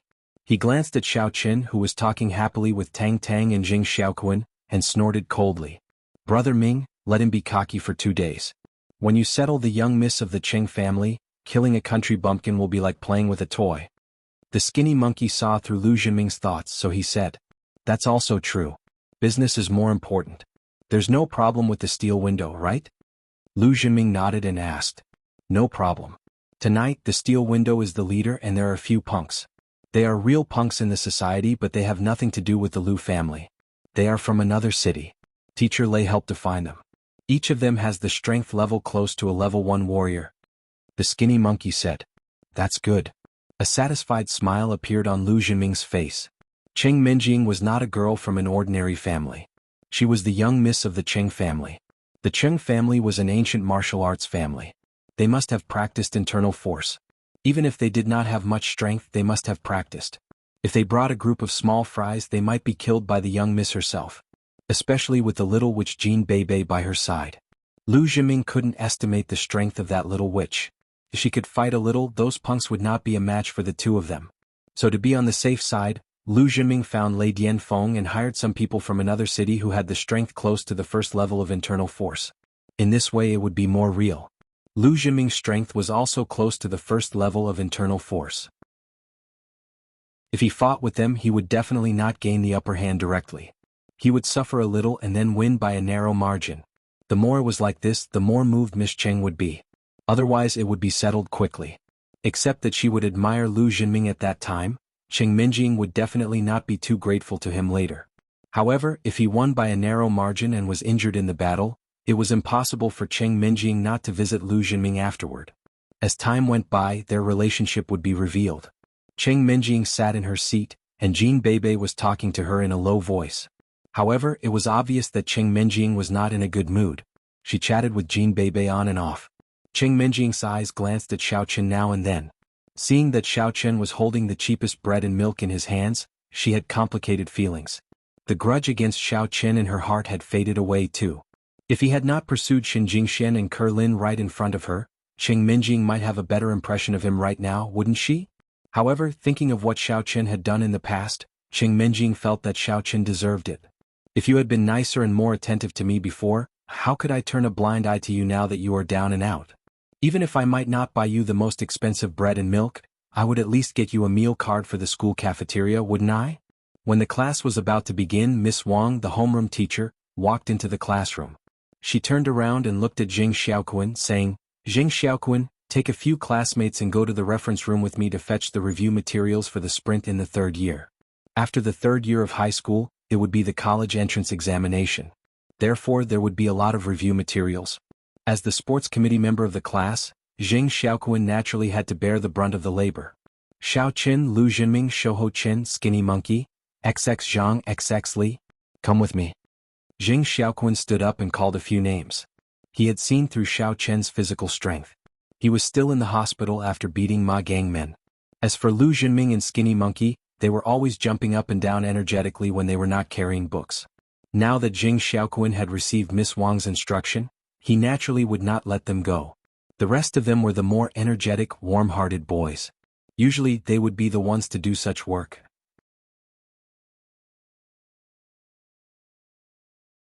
Chapter 51. Lu Zhiming wasn't surprised at all. This wasn't the first or second time. He and Jing Xiaoquan didn't get along well, and Jing Xiaoquan used his position to avenge his personal grudges. Lu Zhiming just treated it as a workout. However, he didn't have much conflict with Jing Xiaoquan before. Now it was different. Lu Zhiming felt awkward with Xiao Chen. He didn't know if Yu Xiaochuan had thought of a way to teach Xiao Chen a lesson. There were a lot of books this time. Even though there were a lot of people in Class 1, they still had to make 2 trips to and fro to get all the books back. On average, each student had to share at least 10 review materials. After distributing the materials, the day's class officially began. During class, Tang Tang saw Xiao Chen reading the study materials attentively. She couldn't help but be a little curious. Xiao Chen, why aren't you paying attention in class? Why are you reading the review materials for grade 1? I haven't studied before, so I'm starting from scratch. Xiao Chen smiled bitterly. In the past, his image in school was that of a playboy. It would be strange if he studied every day. In fact, Xiao Chen would rather cultivate his inner force if he had the time. He didn't have the mind to study at all. But now it was different. Without a family, he could only rely on himself. The second high school was the same as the first high school. In every exam, the top 10 students in the grade would have different levels of scholarships. The first place could even get up to 10,000 yuan. Although 10,000 yuan was nothing in Xiao Chen's eyes before, it was different now. 10,000 yuan was equivalent to a body-refining medicine. Xiao Chen needed it very much. Now Xiao Chen relied on selling breakfast to make ends meet. If he wanted to buy medicine, he had to find another way. The exams for grade 3 were also the most. There were monthly exams, high school entrance exams, final exams, mock exams, and all kinds of exams. Every exam had a reward. This was also one of the strategies of the school to encourage students to study hard, so that the top students could constantly improve themselves and surpass themselves. Fortunately, in the final entrance exam, they could fight for the first place in the city, province, or even the whole country. No way. You're starting from grade 1? Are you sure you can study by yourself? Tang Tang saw that Xiao Chen was seriously reading the first chapter of algebra, set. She suddenly didn't know what to say. It seemed that Xiao Qin really knew nothing. Yes, I heard that the first place will get a scholarship of 10,000 yuan. Xiao Qin nodded. You want the 10,000 yuan? Hearing Xiao Qian's words, Tang Tang was so shocked that her jaw almost dropped. I say, Xiao Qin, my results are good enough, but I dare not think about the 10,000 yuan for the first place. This is the goal of the top student? Heh. How would you know if you don't try? Xiao Qin smiled and didn't say anything. In fact, he was a cultivator now. According to the elder heaven ancestor, he had an extraordinary ability to accept new things. Since it was like this for making deep-fried dough sticks, shouldn't it be the same for learning? Well, if there's anything you don't know, just ask me. At least I'm still a stable candidate for the top 10. Tang Tang looked defeated by Xiao Qin. Okay. Xiao Qin nodded and didn't hesitate. Great, I don't understand this question very well. Can you help me explain it? Okay. Tang Tang didn't refuse. She thought, let's take a look. What kind of problem can there be in the first chapter? He's already encountered difficulties and he still wants to be first? However, she didn't want to hurt Xiao Qian's self-confidence, so she didn't say much. She just picked up Xiao Qian's question and glanced at it. Then she was slightly stunned and said, actually, this question is beyond the syllabus. It uses the knowledge in the third chapter. After you finish the third chapter, you can easily solve it. The third chapter is like this. As Tang Tang spoke, she intended to briefly explain the content of the third chapter to Xiao Qin. However, Xiao Qin suddenly understood and waved his hand. He interrupted, so that's how it is. Then I'll finish reading the algebra for the first grade first and then I'll do the question. It's up to you. Tang Tang saw that Xiao Qin didn't need her to explain anymore, so she didn't force him. In her opinion, Xiao Qin was at the moment when his self-confidence was inflated. It was not good to hurt him too much. When he really encountered difficulties, he would know how difficult it was to learn. For the whole morning, Xiao Qin was flipping through the algebra book quickly. Tang Tang couldn't understand why Xiao Qin could read so fast. How many definitions and formulas did he remember? During the lunch break, Xiao Qin was still reading. Tang Tang was a little helpless and had to call him, Hey Xiao Qin, do you want lunch? It's already noon? Xiao Qin was slightly stunned. He came back to reality from the book and found that time passed quickly. Just like when he was cultivating, a few hours had passed in the blink of an eye. Yeah, straight A student Xiao, even if you don't want to eat, I still want to eat. Tang Tang shrugged. Because it was a seat on the side, Tang Tang couldn't get out without going through Xiao Qin. Sorry, I'm too engrossed. Xiao Qin closed the textbook, shook his head and said, Let's go. I'll treat you at noon. Are we going to have a steamed bun buffet again? Tang Tang laughed. How is that possible? I made so much money this morning. Of course, I have to eat something good. Let's go to the cafeteria. Xiao Qin had thought of another way to make money, which was to take the exam. After reading the book for the whole morning, Xiao Qin had confirmed the words of the elder heaven ancestor. Cultivators were really a very awesome profession. He had a photographic memory. Everything in the textbook seemed to be imprinted in his mind after reading it once. Of course, that was not all. What surprised Xiao Qin most was that he could skillfully use the definitions and formulas in the book. This was probably the acceptance ability of cultivators. Okay, anyway, half of it is yours. Let's go to the cafeteria at noon to celebrate our happy cooperation with the breakfast stall. Tang Tang wanted to say that going to the cafeteria was a bit extravagant, but after thinking about it, half of the money was Xiao Qian's. Naturally, she couldn't refuse Xiao Qian's face. The two walked into the cafeteria and went all the way to the second floor. The first floor was the public cafeteria where they couldn't order food. They could only buy ready-made dishes from various windows. The second floor was similar to a restaurant for rich students to order food. Tang Tang had been here before, but since she became seriously ill and became like this, she had broken away from her family. She had never been here again. For a moment, she was filled with emotion. Unexpectedly, she came here again with the young master of the Xiao family, Xiao Qin. Before, Jing Xiaoquan had invited Tang Tang, but she didn't agree. Turning her head, Tang Tang found that Xiao Qin had chosen a table. It was a bright table with a good position near the window. Seeing Xiao Qin sit down, Tang Tang smiled bitterly. This was the table where Yu Xiaochuan invited her to dinner 2 years ago. In the past, although Tang Tang didn't have any feelings for Yu Xiaochuan, she also knew that the marriage fate of the children of aristocratic families was not up to one's own choice. Yu Xiaochuan was gentle and didn't have any scandals at school. So when he invited Tang Tang to dinner, Tang Tang couldn't refuse him. But later Tang Tang became seriously ill and became like this. Yu Xiaochuan didn't even talk to her anymore. The engagement was in name only. After thinking about it, Tang Tang still chose to sit down. She and Yu Xiaochuan didn't fall in love, so she didn't avoid too much. She just felt a little emotional. The waiter brought the menu and Xiao Chen handed it directly to Tang Tang. Tang Tang didn't order too expensive dishes. Instead, she randomly ordered 3 home-cooked dishes and 2 bowls of rice. Then she asked the waiter to serve the dishes. After ordering, Tang Tang went to the bathroom. She was so suffocated in the morning that she almost wet her pants. But seeing Xiao Chen's concentrated look, she wanted to go out several times but she held back. "Kid, don't you know this is the seat of the young master of our group? Are you blind? How dare you sit here?"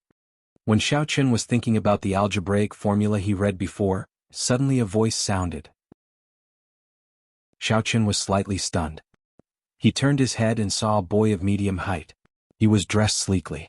At first glance, he knew he was the son of a rich family. But this kind of son of a rich family couldn't enter Xiao Chen's eyes in the past. He could only be an errand boy. Of course, this person in front of him seemed to be an errand boy for some group's young master. "Do you have eyes on your ass? What's wrong with me sitting here? Is there a problem? Director Su just asked me to sit here." Xiao Chen just came to second middle school and he didn't want to offend anyone, but he wouldn't give up his seat because of a few words from this guy. After all, this was the first time he treated a girl to a meal alone. Although it was a buddy, Xiao Chen didn't want to lose face. "Director Su?" Lang Shiqing was stunned. He didn't expect Xiao Chen to bring up the school's teaching director, Director Su. He was Yu Xiaochuan's underling. These 2 days Yu Xiaochuan had been talking about finding a way to teach Xiao Chen a lesson. As Yu Xiaochuan's underling, Lang Shiqing naturally had to share his boss's worries. Lang Shiqing came to the cafeteria for lunch. He saw that Yu Xiaochuan's special table was occupied, so he immediately rushed over to chase the person away. As a result, he saw that it was Xiao Chen and he was overjoyed. This was like a dozing pillow. However, Yu Xiaochuan, who was following behind, frowned. Although he really wanted to teach Linny a lesson, he was a hypocrite. Everything he did needed to be justified. Although this table in the school, everyone recognized that it was Yu Xiaochuan's special table, the problem was that the school didn't put a sign on the table that said, Yu Xiaochuan Special. So in theory this table was still for the school's use. Yu Xiaochuan didn't want to use this reason to find trouble with Xiao Chen. He didn't want to destroy his perfect image for an insignificant person. However, the underling had already stepped forward. As the boss he could only follow. However, he said politely, "Classmate, I usually sit here and I'm used to it. Why don't you change your seat and go to the side? Anyway, the dishes haven't been served yet. This meal is on me. It's my treat." Chapter 52. Young Master Kun. This. Lang Shiqing was a little puzzled. Didn't Yu Xiaochuan want to teach Xiao Chen a lesson? Why did he talk to him politely? Did he want to trick Xiao Chen in other ways? For example, let Xiao Chen mistakenly think that Yu Xiaochuan was going to treat him, so he ordered a table of delicacies. In the end, he didn't treat Xiao Chen and asked him to pay the bill himself? However, Lu Jinming had used this trick before and it had failed. Yu Xiaochuan waved his hand and stopped Lang Shiqing from continuing. Then he said to Xiao Chen, "What do you think, classmate?" "Yu Xiaochuan, I didn't know that you are so nostalgic. Are you used to sitting at the table? Then, fiancé, do you have any nostalgia?" Tang Tang saw what happened here from a distance. She quickly ran over and directly fired at Yu Xiaochuan. Yu Xiaochuan was slightly stunned. He turned his head and saw Tang Tang sitting leisurely in front of Xiao Chen. His expression couldn't help but slightly change, but it quickly returned to normal. His originally gloomy face instantly turned into a smile. He said, "Congratulations, Tang Tang. You found your happiness again. Our things are all in the past. Don't mention it." Yu Xiaochuan easily and skillfully avoided Tang Tang's questioning about nostalgia. Instead, he took this opportunity to thoroughly express his attitude. That was to say, this was equivalent to him personally catching Tang Tang in the act of cheating on him. It was completely reasonable for him to divorce Tang Tang. Tang Tang could not pester Yu Xiaochuan because of this in the future. This was a matter of the face of the aristocratic family. Tang Tang naturally understood Yu Xiaochuan's meaning. She sneered, "Yes, Xiao Chen is my boyfriend. He is very good to me. Congratulations. Won't you treat me?" "Of course I'll treat you. I just said that this meal is on me. What do you want to eat? Just order." Yu Xiaochuan said with a faint smile. "Xiao Chen, let's have some lobster and abalone and then take it away." Tang Tang took the menu without hesitation. Yu Shaochuan smiled indifferently. This amount of money was just a drop in the bucket for him. Taking advantage of today's opportunity, he completely severed his relationship with Tang Tang, which made him very happy. In fact, in the past 2 years, Yu Shaochuan had been trying to get hold of Tang Tang's weakness all the time. Unfortunately, Tang Tang did not give him the chance at all, and she was not too intimate with boys. Originally, Yu Shaochuan had pinned his hopes on Jing Xiaoquan, but Tang Tang never gave Jing Xiaoquan a chance, which made Yu Shaochuan very disappointed. He did not expect that Tang Tang would be so intimate with a bumpkin from the countryside. Yu Shaochuan found it hard to understand what kind of taste Tang Tang had. Even if she had grown into a pig, she must have been the daughter of an aristocratic family, right? Is that how you look at me? However, it had nothing to do with him. It didn't matter who Tang Tang looked for as long as his purpose was achieved. Hearing that the other party was Yu Shaochuan, Xiao Chen was not polite at all. He directly called the waiter and ordered a lot of lobster, abalone, sea cucumber and king crab. Anyway, if he couldn't finish it, he could take it away. Since there was a rich guy treating, it would be a waste not to eat. Xiao Chen even brought out his dinner with the eldest young mistress. Recently, the eldest young mistress had not eaten much in the morning and night. Other than instant noodles, she only had instant noodles. Xiao Chen felt a little bad. Hearing that Xiao Chen was going to bring out the dinner, Tang Tang sighed slightly. It seemed that in Xiao Chen's heart, Cheng Menjing was always his goddess, and she was irreplaceable. He had been reduced to Cheng Menjing's servant, but he still wanted to please her. Tang Tang did not know what to say.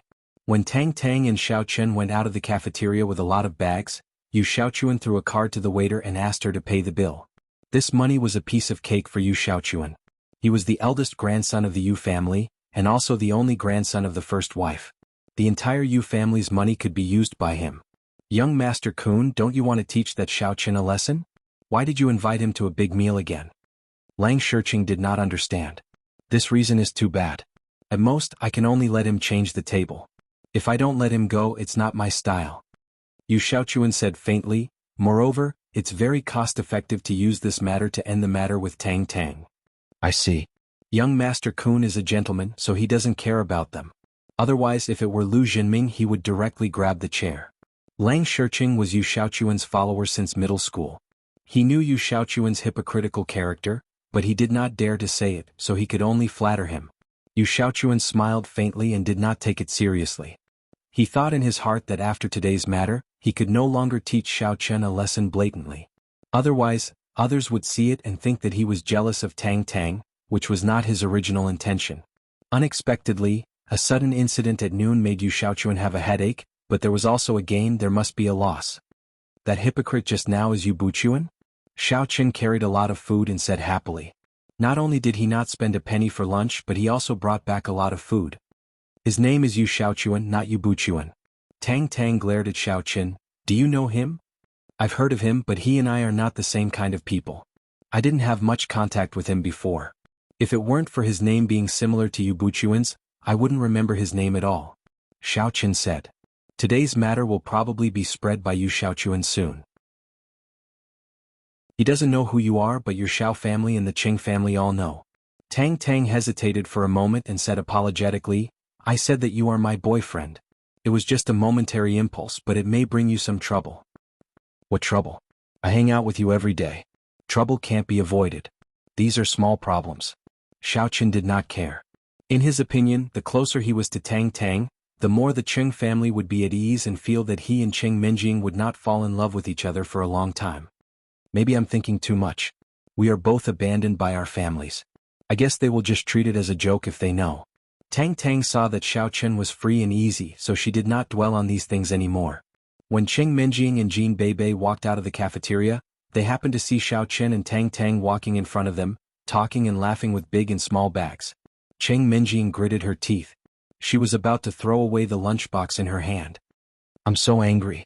I thought you were so pitiful to eat instant noodles and steamed buns every day, so I packed 2 dishes for you to eat at home. But you and Tang Tang went out to eat and drink and you brought so much back? Are you selling breakfast in the morning? It seems that my cousin-in-law has food, Jean Beibei said. I packed them for myself for dinner. You didn't get any? I haven't eaten meat for several days and I can eat a lot. Cheng Menjing thought it was better not to throw them away. After all, she also needed to eat at night. When they returned to the classroom, Jing Xiaoquan happened to go home for dinner. Seeing Xiao Chen and Tang Tang walk into the classroom with several lunchboxes, he was stunned. Is someone treating us again today? Did I miss something? According to Jing Xiaoquan's understanding, Tang Tang was a stingy girl, and Xiao Chen was poor. How could they spend money on a big meal? It was impossible. There could only be one result. Someone was treating them. A psycho named Yu Xiaochuan is treating us, so we ordered more.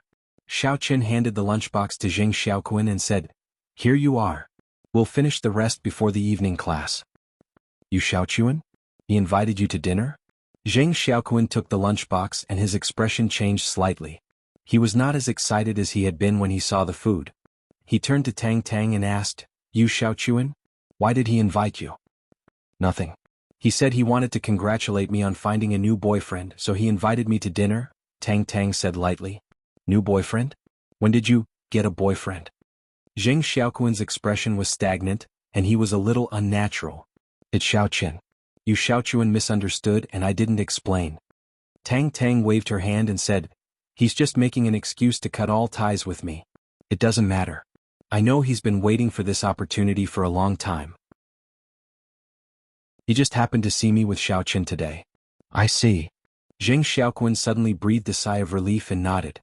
He said, "But this is also a good thing. Yu Xiaochuan is a hypocrite. Just looking at him makes me angry. By the way, does Xiao Chen know about your relationship?" "Yes, I told him." Tang Tang nodded, but she didn't say much. Jing Xiaoquan didn't know if Xiao Chen knew about Tang Tang's past. Since Yu Xiaochuan was paying for it, Jing Xiaoquan didn't hesitate. He grabbed 2 lobsters and ate them while Xiao Chen continued to read. After finishing the last few chapters of the first-grade algebra, he began to work on the exercises. Sure enough, Xiao Chen found that these exercises were all handy when he went back to do them. Some of the questions were indeed beyond the syllabus and the knowledge points of the corresponding chapters, but Xiao Chen had read the entire first-grade algebra book. So as long as it was first-grade algebra, Xiao Chen could easily solve it. In the afternoon, Tang Tang saw Xiao Chen scribbling on the exercise book. His speed was faster than a celebrity signing a book. Before the evening class, Xiao Chen finally put down the pen in his hand and put down the exercise book. "Are you doing the exercises or scribbling?" Tang Tang found it hard to comprehend that Xiao Chen had finished an exercise book from beginning to end in just one afternoon. "Of course I'm doing the exercises, but I haven't checked if it's right or wrong." Although Xiao Chen felt that he shouldn't make mistakes, it was better to check the answers. "Let me check it for you." Tang Tang really didn't believe that Xiao Chen could self-study first-grade algebra in one day and finish the exercise book. If that was the case, then the genius should go to hell. Xiao Chen just wanted to take a breath. After returning to reality from the sea of exercises, Xiao Chen felt as if it was a lifetime ago. The previous Xiao Chen definitely couldn't make money in this way, right? However, the current Xiao Chen was truly at his wit's end. Tang Tang took Xiao Chen's exercise book and then compared the answers. Meanwhile, Xiao Chen took out the lunch from under the desk and placed it on the table one by one. Jing Xiaoquan just went to buy drinks and came back. Chapter 53. Since you are treating me, I have to show my appreciation. Although the drink isn't much, it's a token of my appreciation. Obviously, Jing Xiaoquan was also poor and didn't have much pocket money. As he spoke, he suddenly saw Tang Tang reading the exercise book. He couldn't help but wonder, "Tang Tang, what are you doing? The exercise book was just distributed today. Don't tell me you started to do it?" "It's not me. It's the top student, Xiao Chen. He has finished the first-grade algebra exercise book." Tang Tang didn't know what to say at the moment. What could be used to describe her mood at the moment? Shock. Shock. Anger? Shocked to death. Not only did Xiao Chen finish it, but the accuracy rate actually reached 100%. At least, Tang Tang had checked the exercise questions for 5 chapters and hadn't found any mistakes. It was completely correct. If Tang Tang didn't see Xiao Chen writing and drawing on the exercise book, she would even think that Xiao Chen copied the answers. Because for many calculation questions, Xiao Chen omitted the steps and wrote the answers directly. However, Xiao Chen obviously didn't copy it. It must be the result of mental calculation. "Damn. You finished it?" Jing Xiaoquan also looked at Xiao Chen as if he was looking at a monster.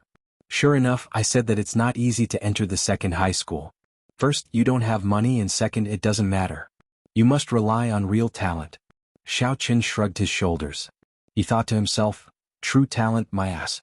Before today I didn't even know what assembly was. Now you call it true talent? However, Xiaoqun didn't explain much. This kind of thing couldn't be explained clearly to Zheng Xiaoquan. Tang Tang probably knew most of his secrets, but Xiaoqun trusted her a lot. He always felt that Tang Tang was a girl who was worth befriending. I finally found a mistake. Wow! Tang Tang suddenly exclaimed with joy as if she had discovered a new continent. This made Zheng Xiaoquan and Xiaoqun a little speechless. What's the fuss about finding a mistake? Xiaoqun, you're not omnipotent. You're also at fault.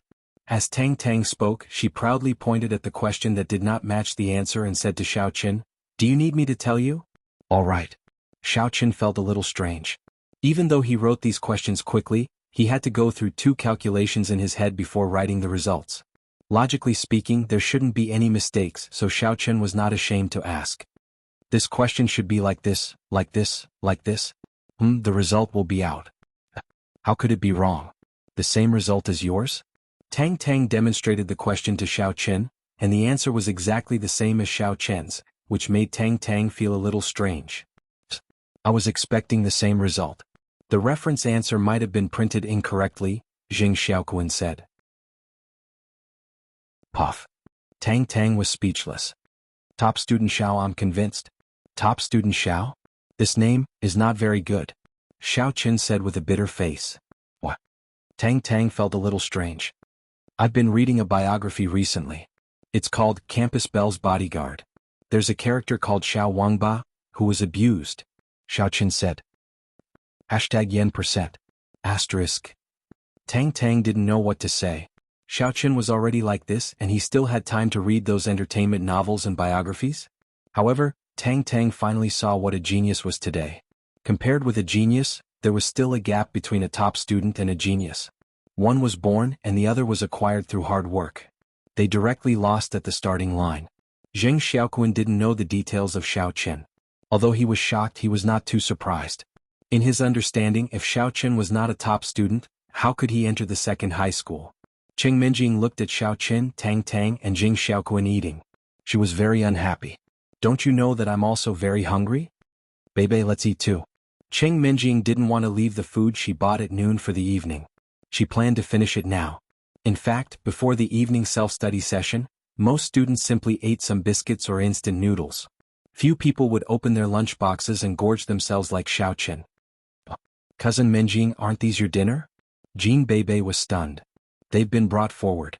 If you eat them now, you don't have to eat them in the evening, Cheng Minjing said fiercely. Oh. Jean Bebe nodded and didn't ask more. She directly picked up the chopsticks and started eating. She was a foodie. While eating, she said, "Delicious. Delicious."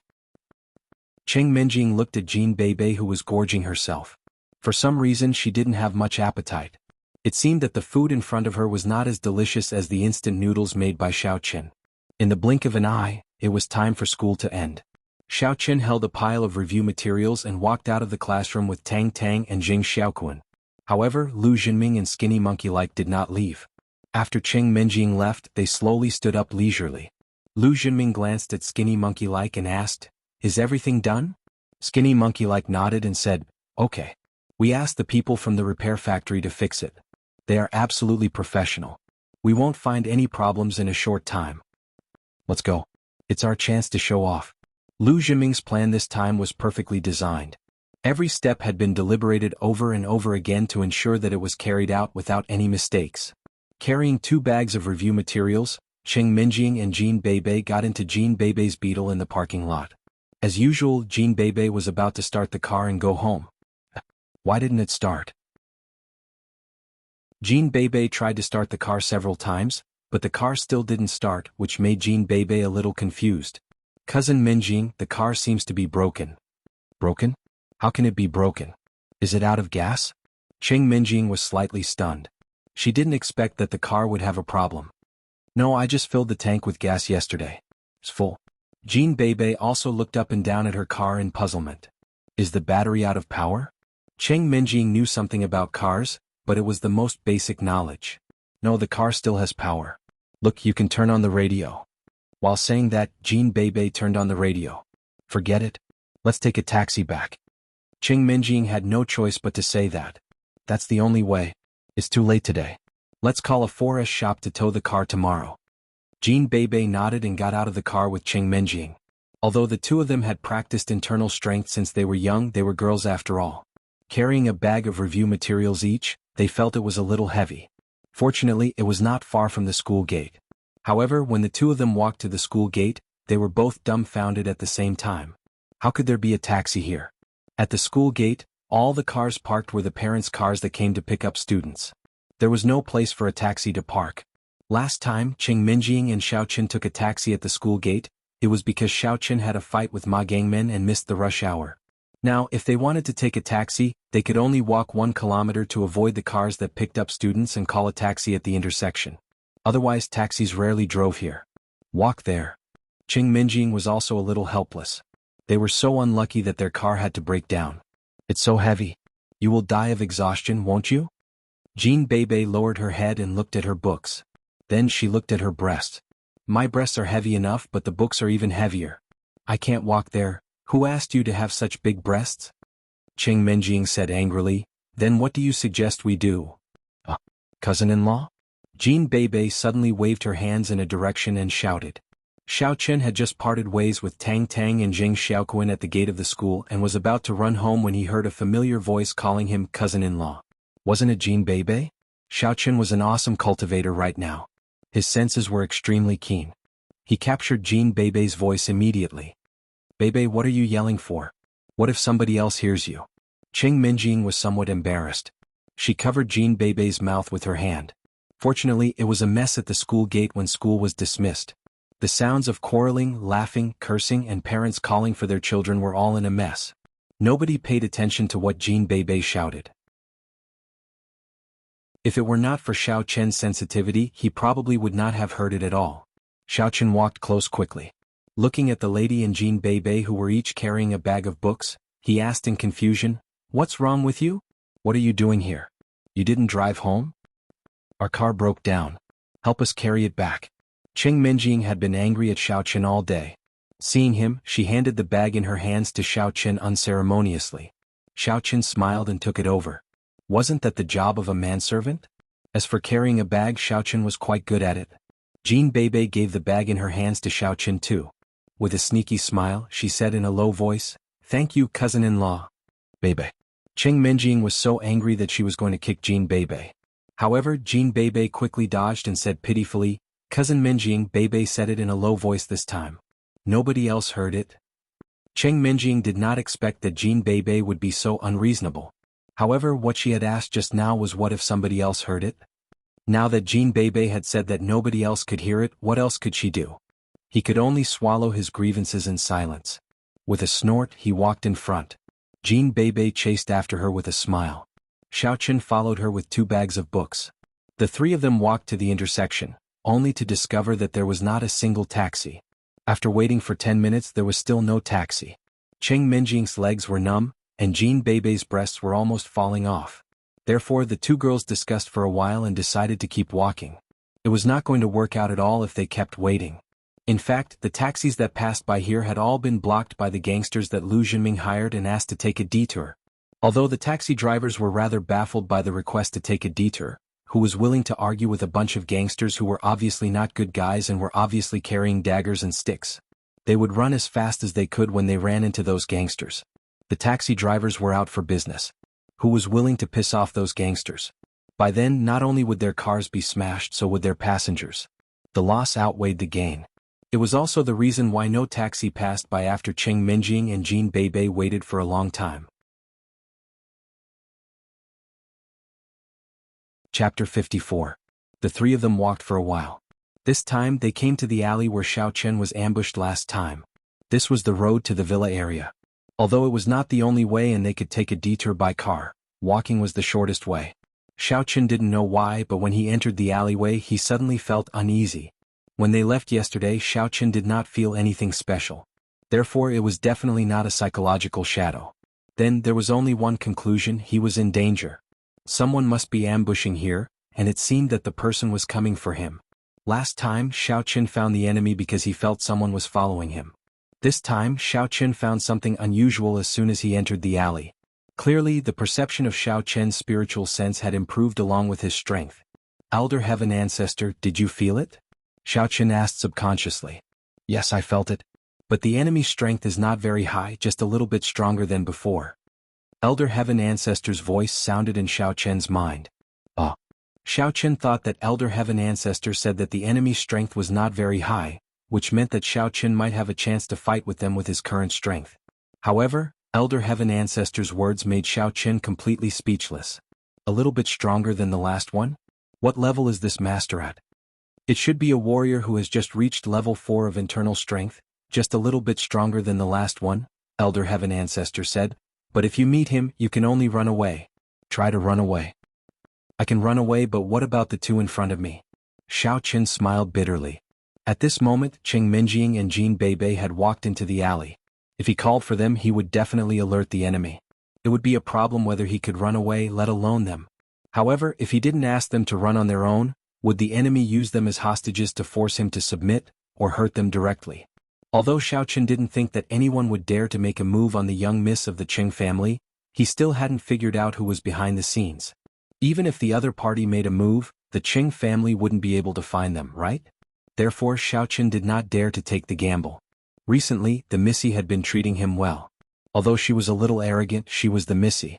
Xiao Qian could understand. What's more, even if Xiao Qian ran, he might not be able to escape.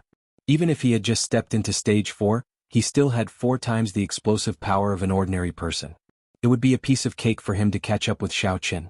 Just as they were thinking, a black shadow appeared in front of the 3 of them without any warning, blocking their way. Who are you? Cheng Minjing was walking in front, so she was shocked when the man in black appeared. She asked subconsciously. The man in black ignored Cheng Minjing but looked at Xiao Qian. Then he took out a photo from his pocket and looked at it before asking, "Are you Xiao Qian?" "No," Xiao Qian said subconsciously.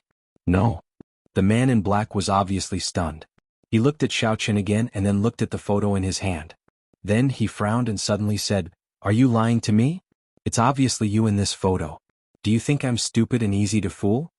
Xiao Qian didn't expect that the man in black would be so serious about his casual explanation. The man in black's subsequent actions also made Xiao Qian feel a little strange. This person, why does he look a little stupid? And, this person is called stupid? It seemed like he was really a little simple-minded. "Let me have a look?" Xiao Qian pretended to be confused and stretched out his hand. Looking at Xiao Qian's action, the stupid man didn't seem to be pretending, so he reached out his hand and handed the photo to Xiao Qian. "You look so good. If it's not you, who is it?" Cheng Minjing and Jin Beibei stepped aside. They didn't know the origin of this stupid man, but they tacitly didn't say anything. They just wanted to wait and see. They hadn't figured out the situation in front of them yet. "Oh, so you're looking for my brother. This is my brother's photo." Xiao Qian looked at the photo and said directly. "Your brother?" The stupid man was stunned. "My twin brother," Xiao Qian said with a nod. "This is your brother? You're not Xiao Qian?" The stupid man didn't seem to believe Xiao Qian's words. "No, you can ask them if you don't believe me," Xiao Qian said, pointing at Jin Beibei. He believed that with Jin Beibei's intelligence, she would definitely be able to find an explanation. Yes, this is the eldest daughter of the Cheng family, Cheng Minjing. She used to be Xiao Qian's fiancée. The Cheng family broke off the engagement with Xiao Qian. How could he still be with us?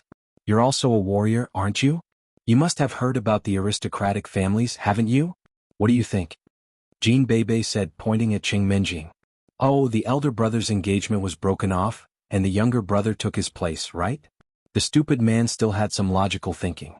However, he had been cultivating since he was young and didn't have much contact with the outside world. Therefore he looked dumb and was given the nickname, Stupid Man, by the others. Yes, you're so smart. Jin Beibei raised her 5 fingers and praised him. Where's your brother? The stupid man nodded and mostly believed it. He turned to look at Xiao Qian and asked. My brother ran away when he heard that someone was going to kill him, Xiao Qian said. Why are you looking for him? Of course I'm looking for him too. The stupid man suddenly looked at Xiao Qian warily. Are you trying to trick me? Of course not. If you're looking for him, I have to at least figure out whether you're a friend or a foe before I can tell you where my brother is, right? Xiao Qian also started to play dumb. He had to use a dumb tone when talking to this kind of idiot. I also heard that someone was going to cause him trouble, so I came to help. I'm his friend, the stupid man said seriously. Oh, I see. Then let me think about where my brother told me before he left. Xiao Chen nodded as if he didn't doubt it at all. Yes, think about it. Hearing Xiao Chen's words, the stupid man immediately nodded and said.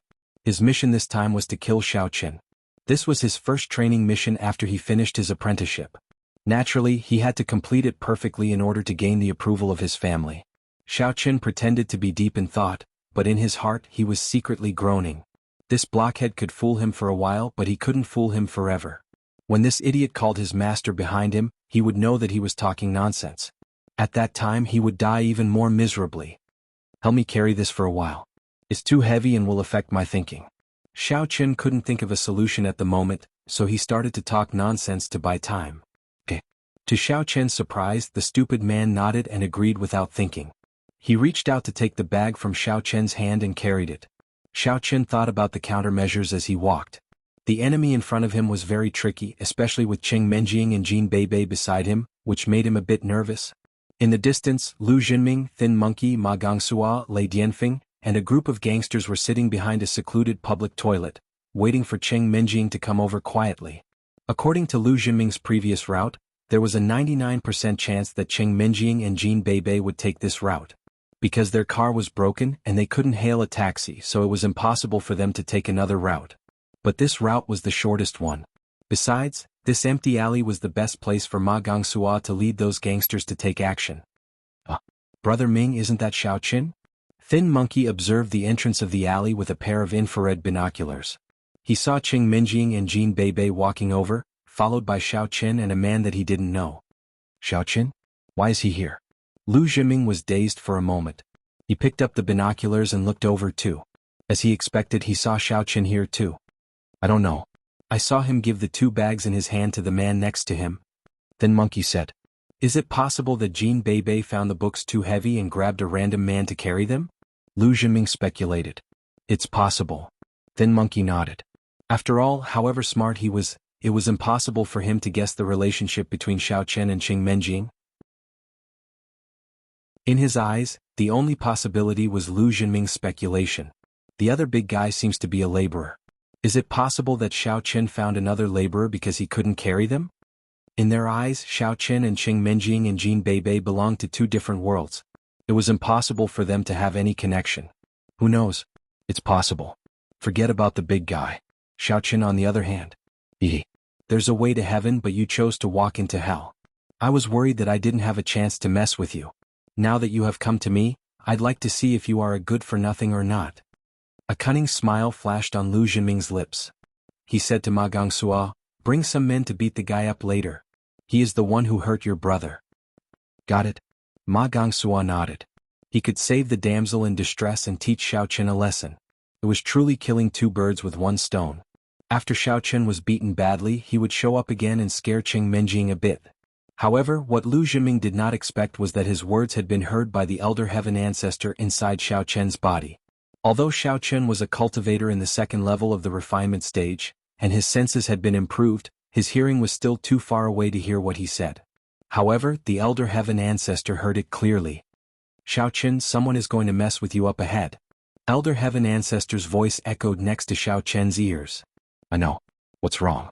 Xiao Chen was dazed for a moment, but then he asked, is it not the guy in front of us? No, it's an old friend of yours. Elder Heaven Ancestor said and passed on what he had heard to Xiao Chen. Although the Elder Heaven Ancestor did not want to be the messenger, he had no choice but to remind Xiao Chen in secret. It would not do him any good if Xiao Chen died.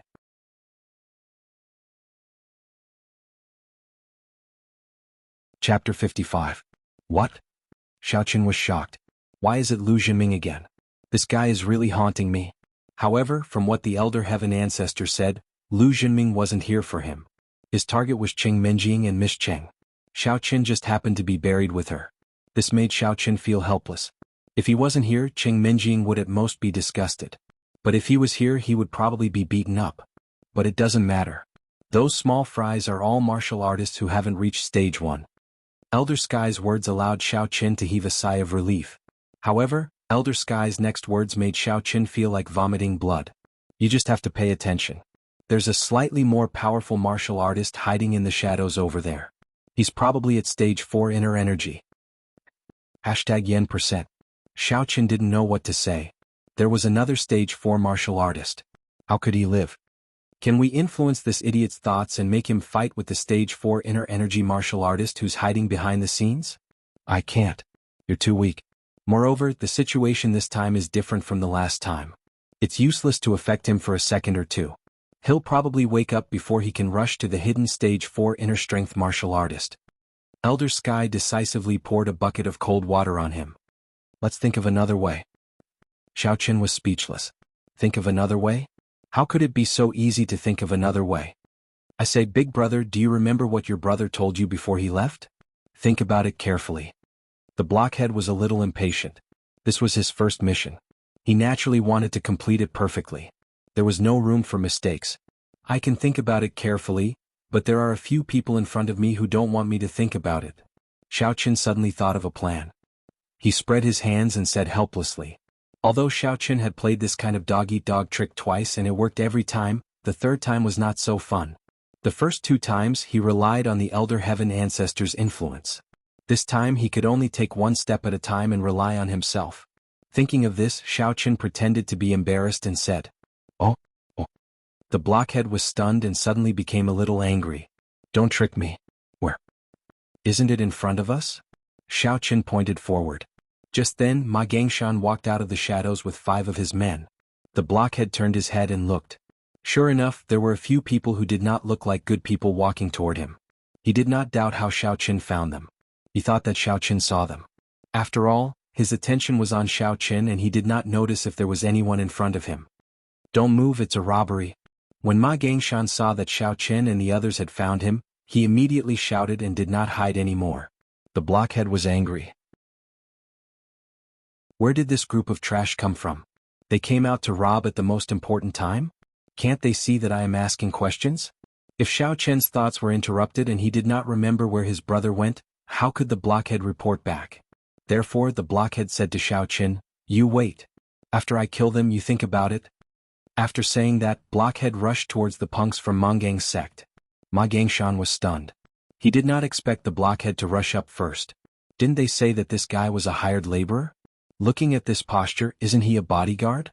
However, when Ma Gangshan saw the blockhead rushing up, he did not think much. He directly said to his men, "First, take down this hothead for me." Okay. A man who rushed in front immediately responded, but just as the word, "okay," was said halfway, he saw a big fist appear in front of him. As a result, with a ping sound, the man was hit and flew out. It was completely unexpected. He was unprepared. And this hit was particularly ruthless. After the man fell to the ground, he kept groaning in pain. Many of his bones were broken. With a punch, he was beaten into a disabled person. In the future, he could ride the bus for free. Ma Gangshan was stunned. He did not expect this blockhead to be so bad. *SS. He directly knocked down one of his men, even though it was an inadvertent sneak attack. His face was a little ugly. He said to the others, "Kill him for me." In fact, there was no need for Ma Gangwindo to say anything. The remaining 4 lackeys had already surrounded the blockhead. This fallen lackey was their sworn brother, and they usually hung out together. Now that he had been beaten to the ground, how could they not be anxious? However, the strength displayed by Blockhead was extraordinary. Before the 4 minions could attack, Blockhead took the initiative to attack. Without any suspense, one of the minions fell to the ground. His eyes rolled back and he fainted before he could even say a word. It had to be said that the difference in strength between these underlings and the blockhead was too great. They could not even withstand one move. One was a martial artist with inner power stage 4, and the other was a punk who had not even reached inner power stage 1. They were not on the same level at all. Seeing that 2 of the people he looked for were killed by the migrant workers around Xiao Qin, Lu Jinming was anxious. Where did this person come from? Why is he so fierce? Are the migrant workers so powerful? However, no matter what, Lu Jinming couldn't wait. He had to make some countermeasures. Otherwise, he would have nothing to do in a while. Therefore, Lu Jinming had to jump out in advance and shouted, "Qing Minjing, don't be afraid. I'm here to save you." Although it was a little hypocritical to say this, Qing Minjing was not in any danger at all. It was completely different from Lu Jinming's expectation of Xiao Qin being beaten up and Qing Minjing being seriously threatened. However, he couldn't just let the hero save the damsel in distress go. After that, Lu Jinming didn't care about Qing Minjing's attitude. He directly rushed over to the three hooligans who hadn't fallen yet, raised his fist and started beating them up. Although the remaining few punks felt that the plot was different from the previous design, since Lu Jinming made a move, they naturally pretended to be defeated and fell to the ground. A sneer flashed across Xiao Chen's lips as he looked at the pretentious Lu Jinming. He said gratefully and passionately, "It's Brother Lu. Are you here to help us?" "Yeah. Xiao Chen, you quickly take Qing Menjing and escape from here. Leave it to me." Although Lu Jinming didn't want to let go of Xiao Chen, it was obviously impossible to deal with Xiao Chen in this situation. He could only let him go first. However, his words were very generous, as if he was a hero who rescued Xiao Chen and others in danger. "Brother Lu, thank you so much. Then we'll go." After saying that, Xiao Chen didn't stay any longer. He pulled Jin Beibei with his left hand and Qing Menjing with his right hand and ran away. Although the blockhead was a bit stupid, he was not a moron. Hearing that Lu Jinming knew Xiao Chen and that he called Xiao Chen, he knew that he had been fooled. Xiao Chen didn't have a brother. This guy was obviously Xiao Chen himself. This guy lied to him just now. Moreover, Xiao Chen probably lied to buy time and wait for the reinforcements of this Brother Lu. As for the robbers, they were probably an accident, which made him very annoyed. He didn't care about the robbers anymore. Seeing that Xiao Chen was about to run away, he turned around and was about to chase him. However, in Lu Jinming's eyes, the blockhead was going to leave with Xiao Chen. In Lu Jinming's eyes, the blockhead was probably hired or found by Xiao Chen to help him.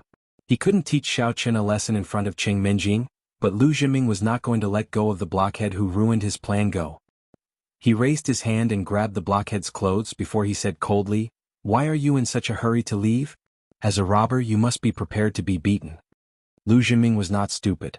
He directly framed the blockhead as a robber. In fact, he was afraid that the blockhead really had a relationship with Qing Menjing. If there was a relationship, he could explain that he misunderstood the blockhead as a robber. After all, he came later. He didn't see the blockhead with Xiao Chen before. Moreover, the reason why Lu Jinming dared to attack the blockhead was that the blockhead didn't show his true strength. After all, it was just a few punks. The blockhead didn't need to use his true strength at all, so Lu Jinming was fearless because he didn't know. "Are you with Xiao Chen?" The blockhead frowned. Previously he was a little unhappy with Lu Jinming, but he was anxious to catch up with Xiao Chen, so he ignored him. He didn't expect this kid to dare to attack him. Was he tired of living? "Yes, you robber.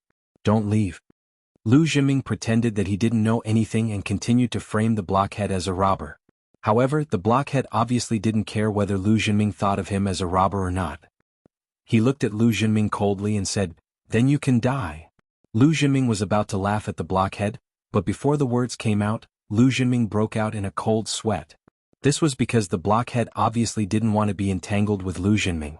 He directly showed his true strength, and was ready to kill Lu Jinming with one blow. A Stage 4 Inner Force martial artist. Lu Jinming trembled all over. He wanted to escape, but his legs seemed to be filled with lead, and he couldn't move a step. Of course, in front of a Stage 4 Inner Force martial artist, he also couldn't escape. "Take this." Just when Lu Jinming was shocked and thought that he was going to die here, Lei Dianfeng jumped out. He also saw the blockhead's strength, so he had to make a move. At the critical moment, Lei Dianfeng jumped out and hit the blockhead with his palm.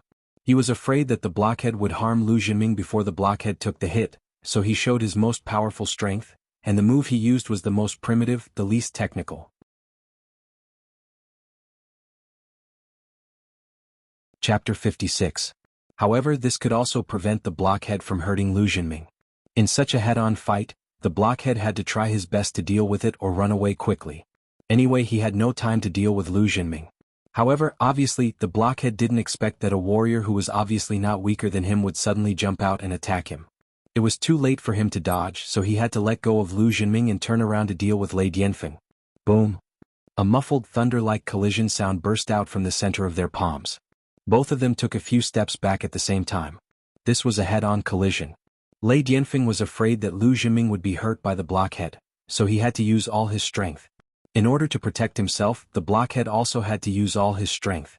The result was that both of them were badly injured, and both of them suffered very serious internal injuries. The powerful collision between the two masters made Lu Jinming click his tongue. It was too awesome. Fortunately, Lei Dianfeng jumped out and saved him in time. Otherwise he would have been killed here. However, Lu Jinming was a little confused. Where did this blockhead come from?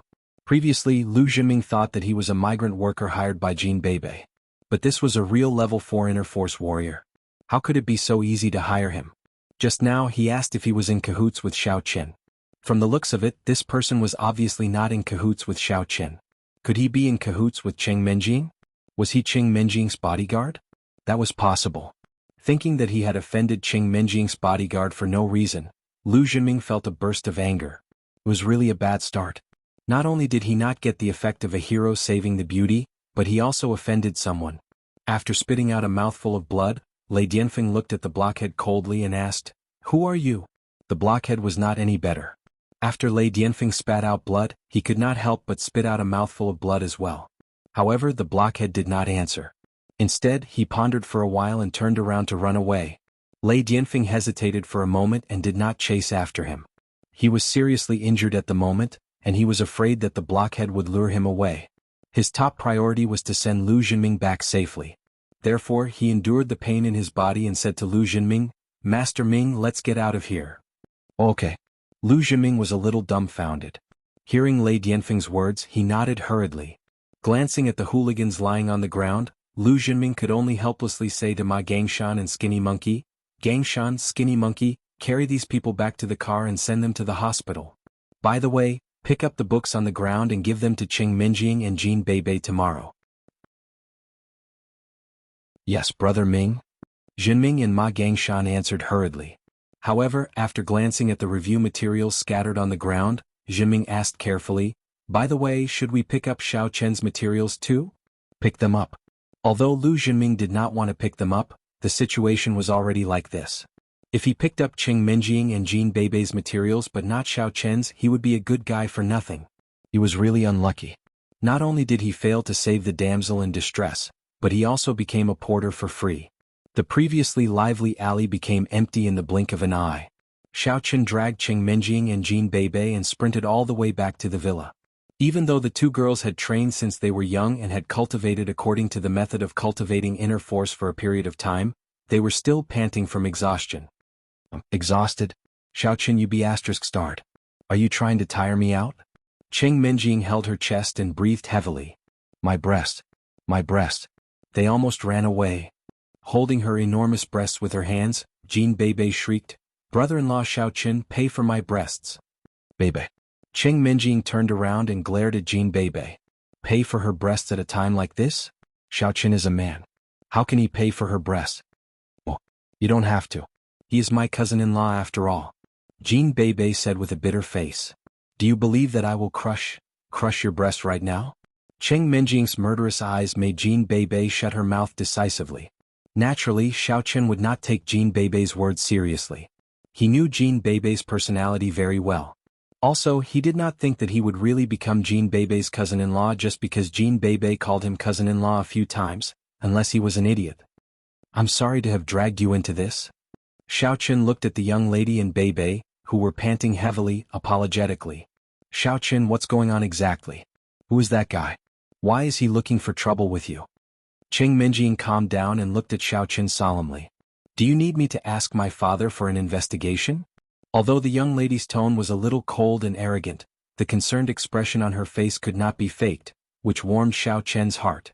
Today he almost got them into trouble because of him, but the young lady did not blame him. Instead, she asked him if he was in trouble. Now, it seemed that the young lady was very kind, although she was a little arrogant. However, he did not know it clearly before and thought that she was arrogant and looked down on others. But now, it seemed that it was not entirely the case. At least, Miss Cheng did not look down on Xiao Chen even though he was in such a miserable state. "I don't know either. There are many people who hit him when he is down. Who knows if Lu Jinming directed and acted it himself? Besides, Chen Jinping, Chao Yuliang, and the others will also hit him when he is down." When Xiao Chen said this, he paused and looked at Cheng Menjing. Of course. In fact, it is also possible that... At this point, Xiao Chen did not continue, but with Cheng Menjing's intelligence, she should have already guessed what Xiao Chen was going to say. Sure enough, Cheng Menjing's expression changed slightly. The Cheng family was also one of Xiao Chen's suspects. Immediately, Cheng Menjing dismissed the idea of asking the Cheng family to help with the investigation. In the Cheng family, her father did not have the final say. Even as the young master, he temporarily took care of the Qing family's business, but old Master Qing did not give him too much power to interfere with the family's affairs. Instead, it was firmly controlled by old Master Qing. In fact, to put it bluntly, Qing Zhongming was more like a transition. According to old Master Cheng's original idea, the position of the young master should fall on Qing Menjing's missing uncle, but something went wrong halfway. However, in such a family environment, if Qing Zhongming helped Xiao Qin, it was very likely that he would not only be of help but also implicate himself. After all, Qing Zhongfan was eyeing the position of the young master covetously. "Let's go home. We will buy a car on the weekend." Qing Menjing did not say anything else but said calmly. Her intention of buying a car was very obvious. She wanted Xiao Qin to drive back to the villa with them every day. In this way, the possibility of encountering enemies in the back alleys would be greatly reduced. Okay. I just want to change a car," Jean Bebe said happily. Facing Jean Bebe's thoughtlessness, Qing Menjing did not know what to say. She tidied up her sleeves that were wrinkled by Xiao Qin and was about to go home when she was suddenly shocked. "Ah, my bracelet." "What bracelet?" Xiao Qin was stupefied. "Before my grandma passed away, she left me this bracelet. This is the only thing my grandma left me." Qing Menjing was a little anxious. In the Qing family, girls were not valued much. Although she was the arrogant miss of the Qing family outside, she was always someone else's daughter-in-law in the eyes of the Qing family. Therefore, in terms of internal force cultivation, she just practiced a little. No one would specially guide her. In the Qing family, besides Qing Zhongming and his wife, the one who treated Qing Menjing the best was Qing Menjing's grandma, old Madame Xiao. Old Madame Xiao's surname was Xiao. In fact, she was also a member of the Xiao family. She was Xiao Qin's grandpa's sworn sister, but they were not related by blood. This was also the reason why Qing Menjing and Xiao Qin could get engaged to each other smoothly. After all, Qing Zhongming and Xiao Feng were the second generation of the family. No matter how close they were, without the approval of the old master, it was impossible for them to get engaged to each other privately. At that time, with old Madame Xiao's help, there was no obstacle in this matter. However, old Madame Xiao had passed away long ago, old Master Qing got married again, and the youngest son of the Qing family had an accident. Therefore, no one in the Qing family could protect Xiao Qin. If it were ordinary jewelry, Xiao Qin wouldn't care too much about it. However, this bracelet was different. It was a gift from his grandpa and old Madame Xiao when they became sworn sisters. He didn't expect that it would be passed on to Qing Menjing. The meaning of this was self-evident. Of course, Xiao Qin wouldn't think that old Madame Xiao had other bracelets, because old Madame Xiao was not a woman who loved beauty. She was also a warrior and had very few jewelry. However, even if this bracelet was not the one given by his grandpa to old Madame Xiao, Xiao Qin would help eldest miss find it. On the one hand, it was his fault that the bracelet was lost. On the other hand, even if it was not his fault, eldest miss had treated him well these days. Naturally, he would help her if he could. However, how could he find it? Before Xiao Qin spoke, Qing Menjing had already begun to go back to find things. However, it was dark. Even if there were street lights, it was difficult to see things on the ground clearly. Qing Menjing, wait. Xiao Qin suddenly stopped Qing Menjing. And? Qing Menjing turned around and looked at Xiao Qin with some doubts. She didn't understand why Xiao Qin stopped her. Xiao Qin didn't say much but walked quickly to Qing Menjing's side. Suddenly, he reached out and held Qing Menjing's little hand. He picked it up and sniffed it. "Yeah, what are you doing?" Qing Menjing was shocked by Xiao Qin's sudden action. She subconsciously shook off Xiao Qin's hand and stared at Xiao Qin angrily. "Are you taking advantage of me? Let me smell it again," Xiao Qin said as he pulled Qing Menjing's hand again. What are you doing?" Qing Menjing was shocked and angry. "Xiao Qin, have you taken the wrong medicine? Why are you still thinking about these dirty things at this time? Didn't you pull me enough just now?"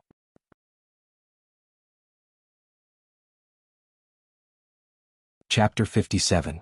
It was not until then that Xiao Qin realized that his action had raised the lady's misunderstanding. With a bitter smile he explained, "No, Qing Menjing, you misunderstood me. What I meant was that I can help you look for a bracelet. You'll smell my hand and help me look for a bracelet." Qing Menjing frowned. She did not quite believe Xiao Qin's words. But on second thought, she realized that Xiao Qin had been quite well behaved during the days he shared the house with her, and he did not try to take advantage of her. Was he really trying to help her find a bracelet in such a way? Exactly. Xiao Qin nodded his head. The enhancement of the six senses was a benefit brought about by a second-level refinement stage cultivator. Xiaoqin was only operating it with the intention of giving it a try. After all, high-level cultivators would sometimes rely on their sense of smell to search for natural elixirs deep in the mountains and forests. Holy sh*t. I told you that my cousin-in-law is a transformer. Now he is going to transform into a police dog. Jin Beibei said excitedly. Sister Menjing, hurry up and let my cousin-in-law perform. Well, all right. Cheng Menjing was not entirely convinced. She thought to herself, let's see how I punish you if you can't find the bracelet later. How dare you take advantage of me with such an excuse? I will certainly not let you go. Xiaoqin nodded. He held Cheng Menjing's hand and sniffed it carefully again. It was a natural and refreshing fragrance of a girl, which fascinated Xiaoqin.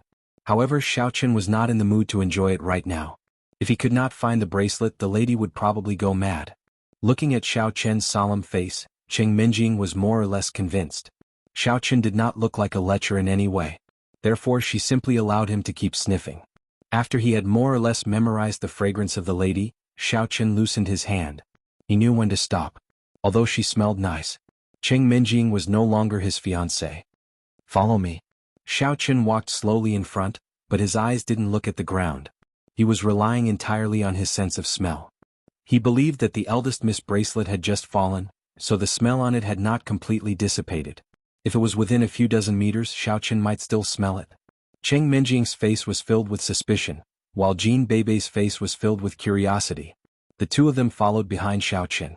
After walking for about a mile, Xiaoqin suddenly stopped, then turned around and walked towards the green belt on the side of the road. Looking at Xiaoqin walking to the green belt, Cheng Menjing's face suddenly turned a little ugly. She was dragged all the way back to the villa area by Xiaoqin. Although it was not necessarily a straight path, it was impossible to turn into the green belt, right? How could it be possible that her necklace was in the green belt? However, Cheng Menjing still followed them angrily. She wanted to see how Xiaoqin would explain if it was not here. However, to Cheng Menjing's surprise, there was a small dog lying under a tree where Xiaoqin was standing. The small dog was obviously a stray dog. It was malnourished and its fur was a little mixed. It seemed to be the offspring of several generations of crossbreeding dogs. Moreover, it was skinny and ugly. Of course, the dog was not important. What was important was that there was a bracelet under the dog's feet. It was the bracelet that Cheng Menjing had lost. Obviously, this bracelet had been found by this dog and brought here. At this moment, Cheng Menjing's eyes were filled with disbelief and shock. Xiaoqin actually had such a magical ability? Was this person the foppish fiancé that I used to have?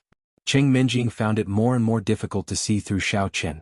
There seemed to be a lot of unknown secrets about this guy. Holy sh*t, cousin Menjing, you found a treasure. My cousin-in-law is really a transformer. Jin Beibei was also shocked at this moment. She looked at Xiaoqin up and down curiously, as if she wanted to find out what was different about Xiaoqin. Cousin-in-law, were you pretending to be weak before? If I had known that you were so awesome, I would have married you on behalf of my cousin. Why did you break off the engagement? It was such a waste. Beibei, it's not too late now if you want to get married. Can I talk to my aunt later? Cheng Menjing's face darkened when she heard what Jin Beibei said. She turned around and glared at Jin Beibei. Oh, I think I'd better not steal someone else's love. Jin Beibei shut her mouth. Doggy, give the bracelet back to me, will you? Cheng Menjing squatted, fearing that the dog would pick up the bracelet and run away. What's the point of negotiating with a dog? Just give it to me. Xiaoqin picked up the bracelet casually and returned it to Cheng Menjing. Then he said, this dog seems to be a stray, doesn't it? Let's catch it and make it into soup. What do you think, Jin Beibei? Okay. Jin Beibei nodded, drooling. Xiaoqin, how can you be so unsympathetic? This is a good dog and it helped me find the bracelet. Instead of thanking it, you are going to kill it and make it into soup? Cheng Menjing was immediately anxious when she saw that Xiaoqin was going to catch the dog. It was me who found the bracelet, all right? Xiaoqin pointed at himself, somewhat amused. It's just a stray dog. Look, its hind leg seems to be wounded. It will probably be killed if it stays here. I might as well let it die. Who says I'm staying here? I like this dog very much. I think it's my lucky star and I'm going to take it back and raise it. Cheng Menjing said in a hurry. Xiaoqin, if you dare eat it, I'll eat you. Cheng Menjing's words were rather ambiguous. Jin Beibei thought quickly.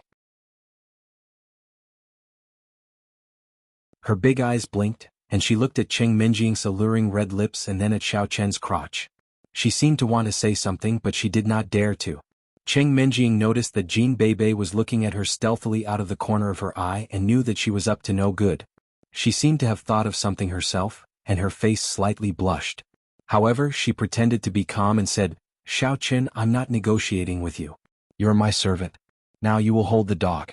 Let's go home together." "All right." Xiao Chen's lips curled into a smile as if his scheme had succeeded, but the missy couldn't see it because Xiao Chen had already bent down to hug the puppy. In fact, when Xiao Chen walked close and found the bracelet, he had sensed a familiar air from the dog. As for what it was exactly, Xiao Chen could not tell, but he felt a sense of intimacy, as if he and the dog were the same kind. Xiao Chen was rendered speechless when he thought of the idea. How could he be the same kind as a dog? However, no matter what it was, Xiao Chen wanted to bring this puppy back and study it slowly in the future. However, he was living under someone else's roof right now. If he brought a dog back out of nowhere, wouldn't Cheng Minjing burst into fury? Therefore Xiao Chen played a trick. As it turned out, Miss Cheng was quite sympathetic. She offered to bring the dog back and raise it. The dog did not struggle when Xiao Chen picked it up. It seemed to be at ease and left with Xiao Chen. Jean Bebe looked at the dog and then at Xiao Chen. She wrinkled her nose, deep in thought. When they returned to the villa, it was already past 8 o'clock in the evening. Jean Bebe's car broke down. She could not go home, so she had to stay in the villa for one night. When they returned to the villa, they saw Yi Xiaoya brewing medicine in the kitchen. The strong smell of medicine filled the whole living room, which made Cheng Minjing frown involuntarily. When she was about to say something, Yi Xiaoya went upstairs with the electric pot, not giving Cheng Minjing any chance to lose her temper. Obviously, it was not a good feeling to brew medicine in the room. Xiao Chen had endured it before. They came back late today. Perhaps Yi Xiaoya thought they were not coming back, so she went back to the kitchen to brew medicine. Unexpectedly, they came back halfway. However, Yi Xiaoya reacted quickly and left with the electric pot. "I'm so angry." Cheng Minjing gritted her teeth, but she had no place to vent her anger. Jean Bebe looked at Yi Xiaoya's back and asked, "Is she that Yi Xiaoya?" "Yes, Bebe." "Teach her a lesson for me later," Cheng Minjing said angrily. Okay." Jean Bebe nodded. Xiao Chen put the dog in the pet room in the backyard of the villa. When the villa was built, it was designed to have a place to put pets. There was a separate room at the back of the villa. "Xiao Chen, I'm hungry. Go and make instant noodles for us." Cheng Minjing was really exhausted today. Not only did she run home from school, but she also went back to look for the bracelet. When she got home, she fell on the sofa and did not want to move. Jean Bebe was full of energy. She looked around the villa curiously. It was her first time coming here. "You don't have instant noodles today. I brought back some food." As Xiao Chen spoke, he opened his school bag. He had thrown away the review materials, but he had been carrying the school bag with him. It contained the food that he blackmailed from Yu Xiaochuan at the school cafeteria at noon. Xiao Chen put the lunch boxes in the school bag on the table one by one. Cheng Minjing was stunned. She did not expect that Xiao Chen had prepared food for her. Previously at school, when she saw Xiao Chen gorging himself, she thought that he had already forgotten about her. Thinking that she had eaten the food that she originally wanted to bring to Xiao Chen, the young lady suddenly felt a little ashamed. Her pretty face suddenly turned red, but she said, "It's not leftovers from you and Tang Tang, is it?" Xiao Chen was stunned. He did not expect that Cheng Minjing would pay attention to him and knew that he had eaten with Tang Tang. It seemed that Cheng Minjing had never looked at him in the eye when he was in No. 1 middle school. Xiao Chen was a little confused for a while. "Oh. Anyway, Yu Xiaochuan is treating me, so I asked for one more to pack," said Xiao Chen. "Why did Yu Xiaochuan treat you to dinner?" This was the question that Cheng Minjing wanted to ask before. She sat far away at noon and did not know what happened, but she was too embarrassed to ask. "He saw Tang Tang with me and thought I was her new boyfriend. He finally found a reason to dump Tang Tang. Of course he was happy and treated me to dinner," said Xiao Chen. "So you admit it?" Cheng Minjing felt a little uncomfortable when she heard that Xiao Chen was Tang Tang's boyfriend.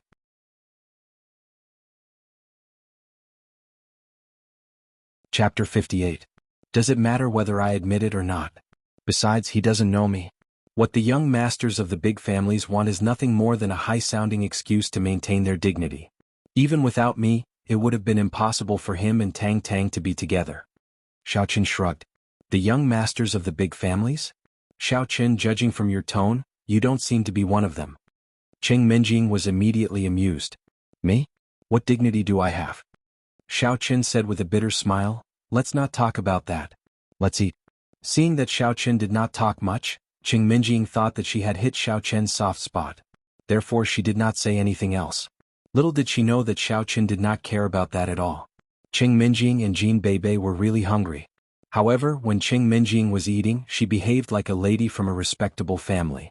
No matter how hungry she was, she would not gorge herself. Instead, she was still taking small bites of food gracefully. Jin Beibei, on the other hand, did not have the consciousness of a lady from a noble family at all. She simply grabbed a prawn and put it into her mouth. While eating, she said vaguely, Cousin Minjing, this is delicious.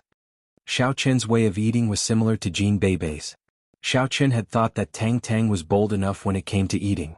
It did not occur to him that Jin Beibei was even better. Although Tang Tang was not bashful or polite, she did not directly grab the prawn with her hands. Her mouth was full of oil. Jin Beibei, on the other hand, was sucking her fingers while eating. Beibei, it's really a good choice for you to marry him. Two hungry ghosts reincarnated. Looking at their table manners, Qing Minjing did not know what to say. That's more delicious. Jin Beibei did not think it a big deal at all. She grabbed another lobster and started eating. However, the shell of the lobster was too hard for Jin Beibei to bite it open. Therefore she simply gave it to Xiao Qin. Cousin-in-law, help me open it. Xiao Qin took over the lobster, peeled the shell, and gave the meat inside to Jin Beibei. Jin Beibei, however, opened her mouth and craned her head. It was obvious that she wanted Xiao Qin to feed her.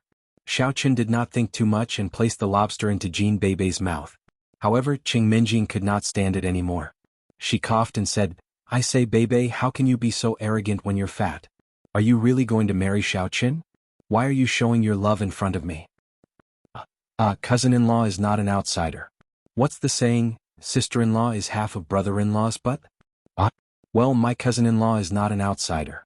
What's the saying? A sister-in-law is half of her brother-in-law's butt. Pooh. Qing Minjing was rendered speechless. She said angrily, he is not your cousin-in-law. Moreover, what butt is not butt? Beibei, why are your thoughts so complicated? Oh, she is my cousin Minjing's servant. She can peel the lobster for me too, Jin Beibei said matter-of-factly. Qing Minjing did not bother to talk to Jin Beibei anymore.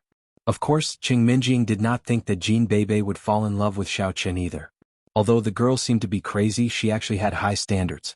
None of the young men from the noble families caught Jin Beibei's eyes. Before, Jin Beibei had often badmouthed Xiao Qin to Qing Minjing. Xiao Qin had run into a sucker who would only come back once in 1,000 years. He wanted a lot of food. Even though the few of them ate as much as they could, there was still a lot of food left. However, they first finished the seafood that could not be kept overnight. There were still many other dishes left. Qing Minjing could not take it anymore. After dinner, she lay on the couch and watched TV, while Xiao Qin cleaned the crab shells and lobster shells. Jin Beibei, on the other hand, did not rest but helped Xiao Qin clean the unfinished food. Cousin Minjing, if you don't exercise after dinner, you will grow fat. Jin Beibei reminded her. Do I look like you? Do I look like you? I find it cumbersome when I go out. Qing Minjing did not believe it. She knew her figure very well. No matter how much she ate, she would never gain weight. However, her breasts were her weakness. Naturally, she was not satisfied with Jin Beibei's exercise after dinner. Jin Beibei did not bother Qing Minjing. Instead, she closed the lunchboxes one by one and put them into the fridge. Then she went to watch TV with Qing Minjing. Xiao Qin, on the other hand, collected the food waste such as shrimps, crab shells, and bones. He went to the backyard of the villa and threw them to San Xian. San Xian was not picky at all. He ate them happily. When Xiao Qin returned to the villa, he saw Yi Xiaoye coming downstairs and taking something from the fridge. However, when she opened the fridge and smelled the strong smell of food, she could not help but frown. Why did you put leftovers in the fridge? Yi Xiaoye was a bit anxious. She turned around and glared at Qing Minjing. Before Qing Minjing could say anything, Jin Beibei said, What should I put in the fridge if not leftovers? You. Yi Xiaoye wanted to refute, but she did not know how to do so. Yes, who didn't put leftovers in the fridge? She could only say, My stuff can't be put together with the leftovers. It will be contaminated. Then you can take it out, Jin Beibei said matter-of-factly. Take it out? Yi Xiaoye was irritated by Jin Beibei's words. She said subconsciously, Why don't you take it out? I'm not afraid of contamination. Why should I take it out? Whoever is afraid of contamination can take it out, Jean Bebe said innocently. You. Yi Xiaoya lost her temper because of Jean Bebe. However, Jean Bebe's words were reasonable, and she could not argue with her. At this moment Yi Xiaoya finally tasted Qing Menjing's pain. The little girl in front of her was obviously not as easy to deal with as Qing Menjing. Although Qing Menjing was a little spoiled, she was not scheming. However, Jean Bebe was cunning. She was obviously a little devil. Knowing that she could not get anything by arguing with Jean Bebe, Yi Xiaoya simply turned around and walked out of the villa. Xiaoqun was a little confused about why Yi Xiaoya went out so late at night, but it was inappropriate for him to ask. Although Yi Xiaoya had lent him an electric cooker, he was on Qing Menjing's side after all. He could not help Yi Xiaoya. Well done, Bebe.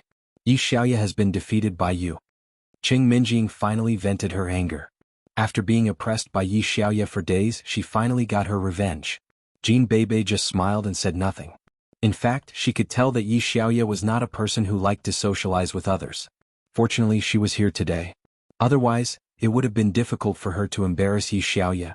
After a while, Yi Xiaoya came back with a roll of plastic wrap in her hand. Then she wrapped the box of bitter fruit tightly 3 times before putting it back into the refrigerator. Obviously, she did not have the exclusive right to use this public refrigerator. She had to figure out a way by herself. However, after doing this, Yi Xiaoya did not show any dissatisfaction. She went upstairs directly. Qing Menjing wanted to see Yi Xiaoya's sad face, but she did not see it. It had to be said that Yi Xiaoya was really a strange person. Far away from the alley, a limousine was parked. In the limousine, the young man was still looking at the injured blockhead in front of him with a gloomy face. Did you succeed? Looking at the injured blockhead in front of him, the young man had an ominous premonition. Xiaoqun was just an ordinary person, but the blockhead was injured. Obviously, it was not a good thing. Young master, I'm sorry. I failed to live up to your trust. The blockhead said guiltily. Xiaoqun is not dead? What happened? The young man's expression changed slightly. Sure enough, he had made a mistake. However, he was still a calm person and did not lose his temper on the spot. It's like this, young master. When I met Xiaoqun before, I was deceived by him. With that, the blockhead told the young man about how Xiaoqun pretended to be Xiaoqun's younger brother. How can you believe this? Your name, Big Blockhead, isn't just for show. Listening to the blockhead's words, the young man was very angry.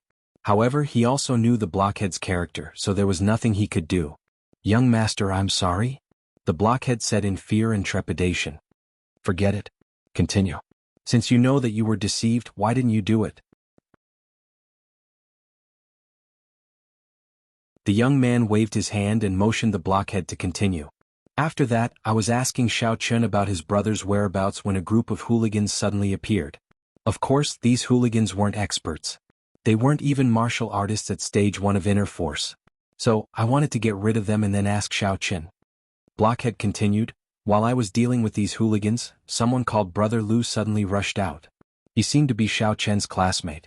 When he appeared, Xiaoqun heaved a sigh of relief. I think this person was Xiaoqun's accomplice. Xiaoqun had been perfunctory with me before, so he was probably waiting for this person to come to his rescue.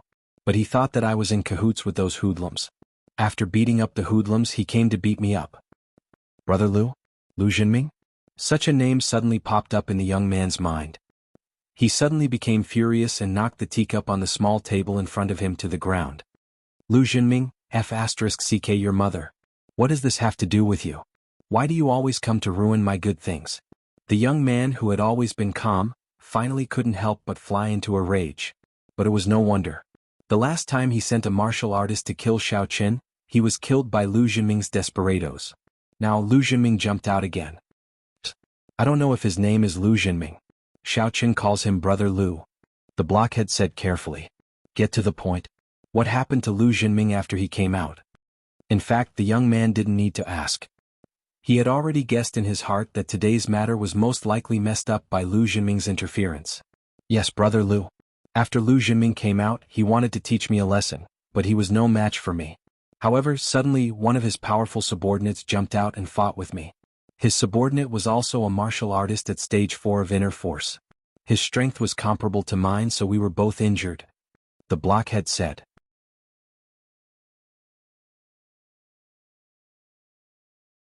Chapter 59. Okay, I got it. You go back and rest in peace. The young man didn't blame the blockhead. Although the blockhead was a bit stupid, he couldn't blame himself for today's matter.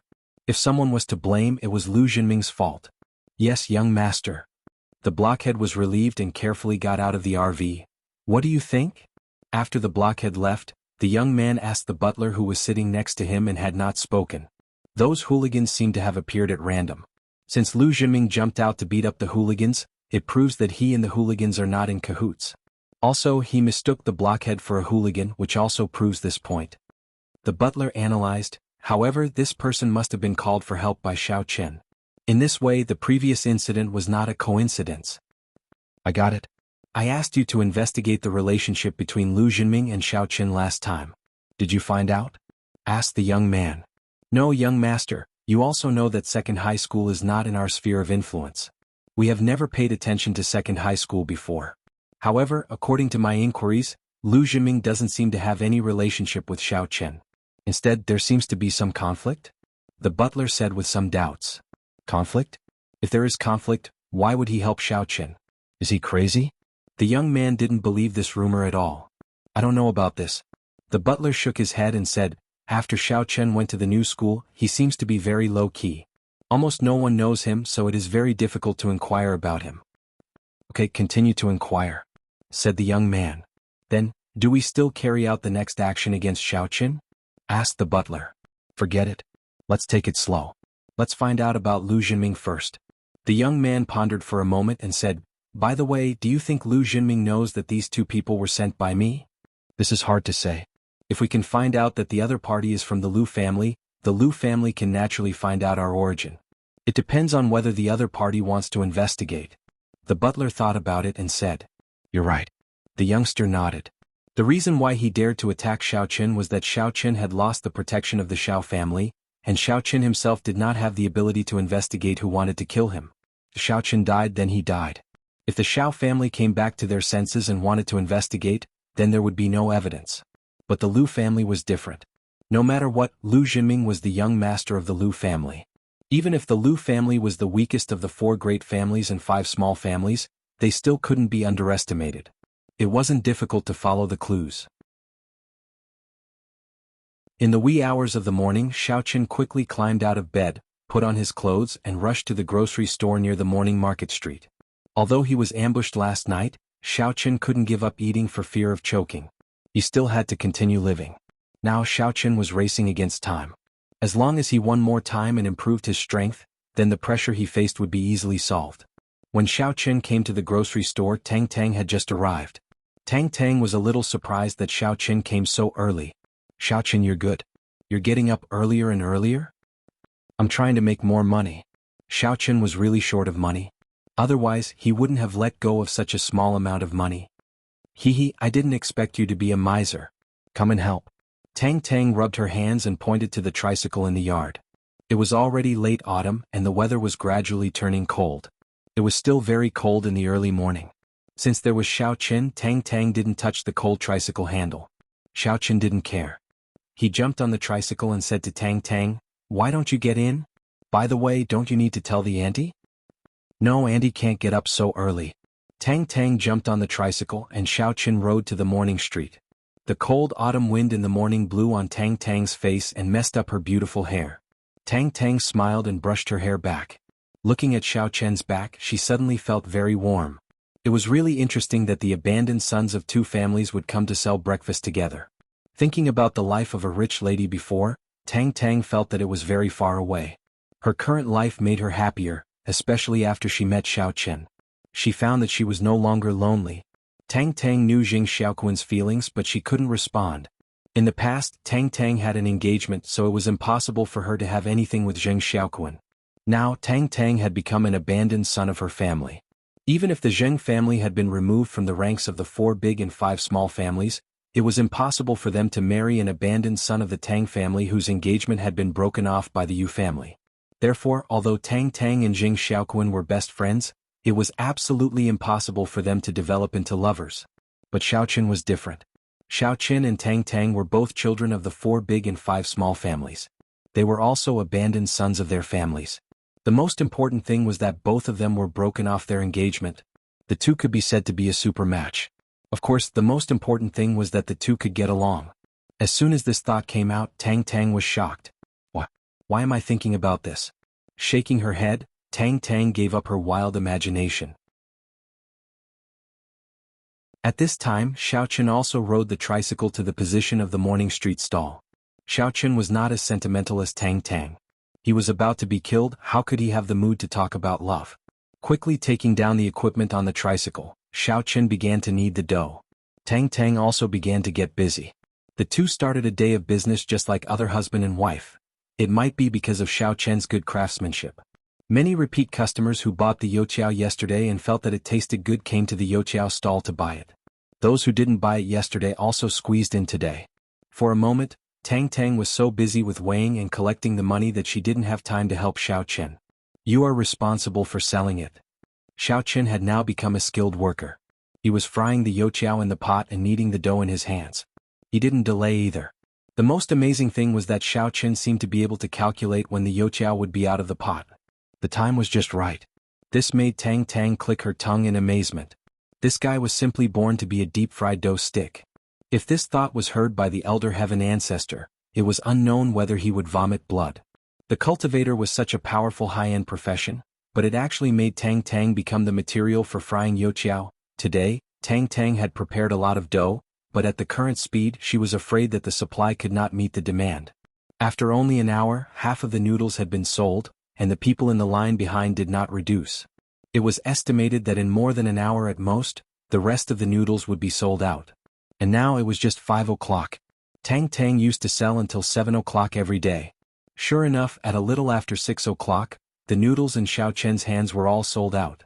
For the customers who didn't buy the youqiao in the line behind, Tang Tang could only apologize. In many cases, the more something couldn't be bought, the more people would chase after it. It had to be said that sometimes the strategy of starvation sales was very effective, but Xiaochen and Tang Tang weren't starvation sales, but there was really no more. It's still too conservative. Tang Tang and Xiaochen packed up together and sighed, if we distribute so many noodles we can also sell them out. Do you want to tire me to death? Tang Tang classmate. Xiaochen had been doing mechanical exercises for more than 2 hours. Although he was a cultivator, this work was really hard. Every moment he had to concentrate on perceiving the dough in his hands and the youqiao in the oil pan. A little carelessness might not achieve the current effect. Of course Tang Tang didn't know these things. She thought that he was really a genius in frying youqiao. Capable people do more work. Xiaochen, do you know? Today we earn more than 600 yuan. If we sell twice as much tomorrow, it will be more than 1,000 yuan. Tang Tang was a little excited. She had been selling breakfast for so long, but she had never made so much money in a day. Xiaochen was slightly stunned. More than 600 yuan today? If it was really as Tang Tang said, more than 1,000 yuan a day, then in less than 10 days he could save 10,000 yuan, and this money was enough for him to buy medicine. Thinking of this, Xiaochen hesitated and said to Tang Tang in a negotiating tone, Tang Tang, prepare to double the dough tomorrow, but can you give me the money you earned first? Give you? Are you in urgent need of money? Tang Tang was slightly stunned. Well, I need 10,000 yuan. It's urgent. Xiaochen smiled bitterly and said, if I wasn't in urgent need of money, I wouldn't be so desperate to make money. You did a whole day of review materials yesterday just to get a scholarship of 10,000 yuan? Tang Tang seemed to understand Xiaochen's idea. It turned out that he needed money. Yes. Xiaochen nodded affirmatively. You should have said it earlier. Tang Tang smiled, although I didn't make as much money as I do now by selling breakfast before, and I don't have much left after deducting the rent, but I still saved 10,000 yuan. I really don't have more if you need it. I just saved 10,000 yuan a few days ago, and I will give it to you later. Xiaochen looked at Tang Tang with a relaxed smile in amazement, and a warm feeling came to his heart. Although Tang Tang said it easily, Xiaochen could imagine how difficult it was for Tang Tang to save 10,000 yuan. Tang Tang only saved 10,000 yuan after selling breakfast for so long, but with a word from him, Tang Tang took it out without reservation. Xiaochen was really excited and moved. He didn't know how he could make Tang Tang treat him with such sincerity. Thank you. Xiaochen didn't refuse. He knew Tang Tang's character. If he refused, Tang Tang would be unhappy. Ai Xiaochen, aren't you treating me like an outsider? We are also brothers who have gone through thick and thin together, and with you, the master of fried dough sticks, isn't 10,000 yuan a matter of 8 or 10 days? Tang Tang smiled generously and said, "Let's go. I will give it to you later."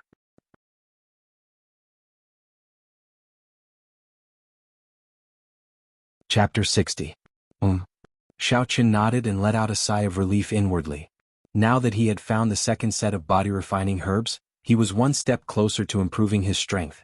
After sending the tricycle to the grocery store, Xiaoqin and Tang Tang went to a 24-hour bank together. Watching Tang Tang withdraw the 10,000 yuan that she had just deposited not long ago, Xiaoqin's heart involuntarily quivered. However, Tang Tang did not seem to care about that at all. She took the money and handed it to Xiaoqin directly, saying, "Here, take it." At this point, what else could Xiaoqin say?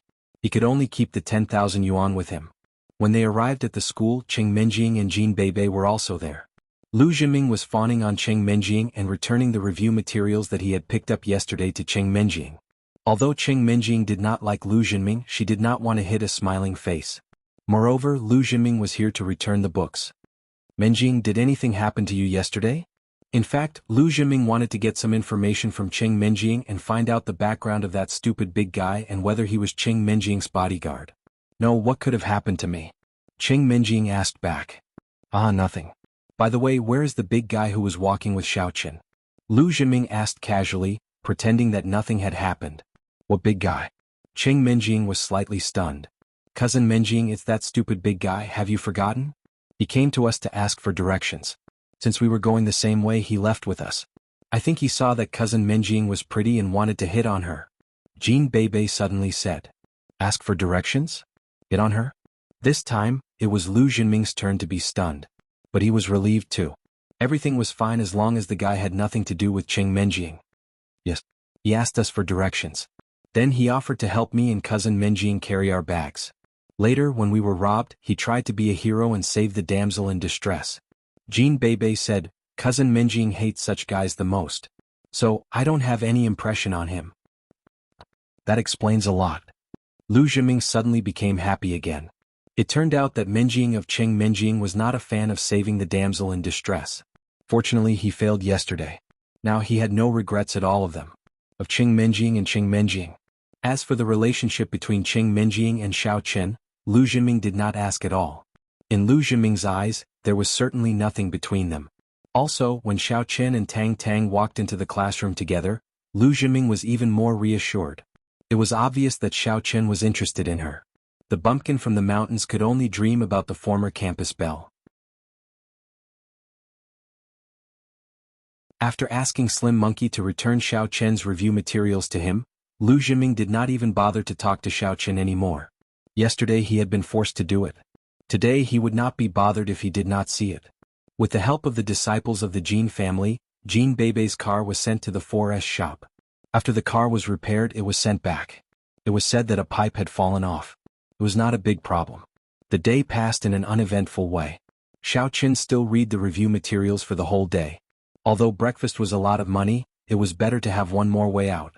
Moreover, Xiaoqin would have to rely on himself to take the college entrance examination in the future.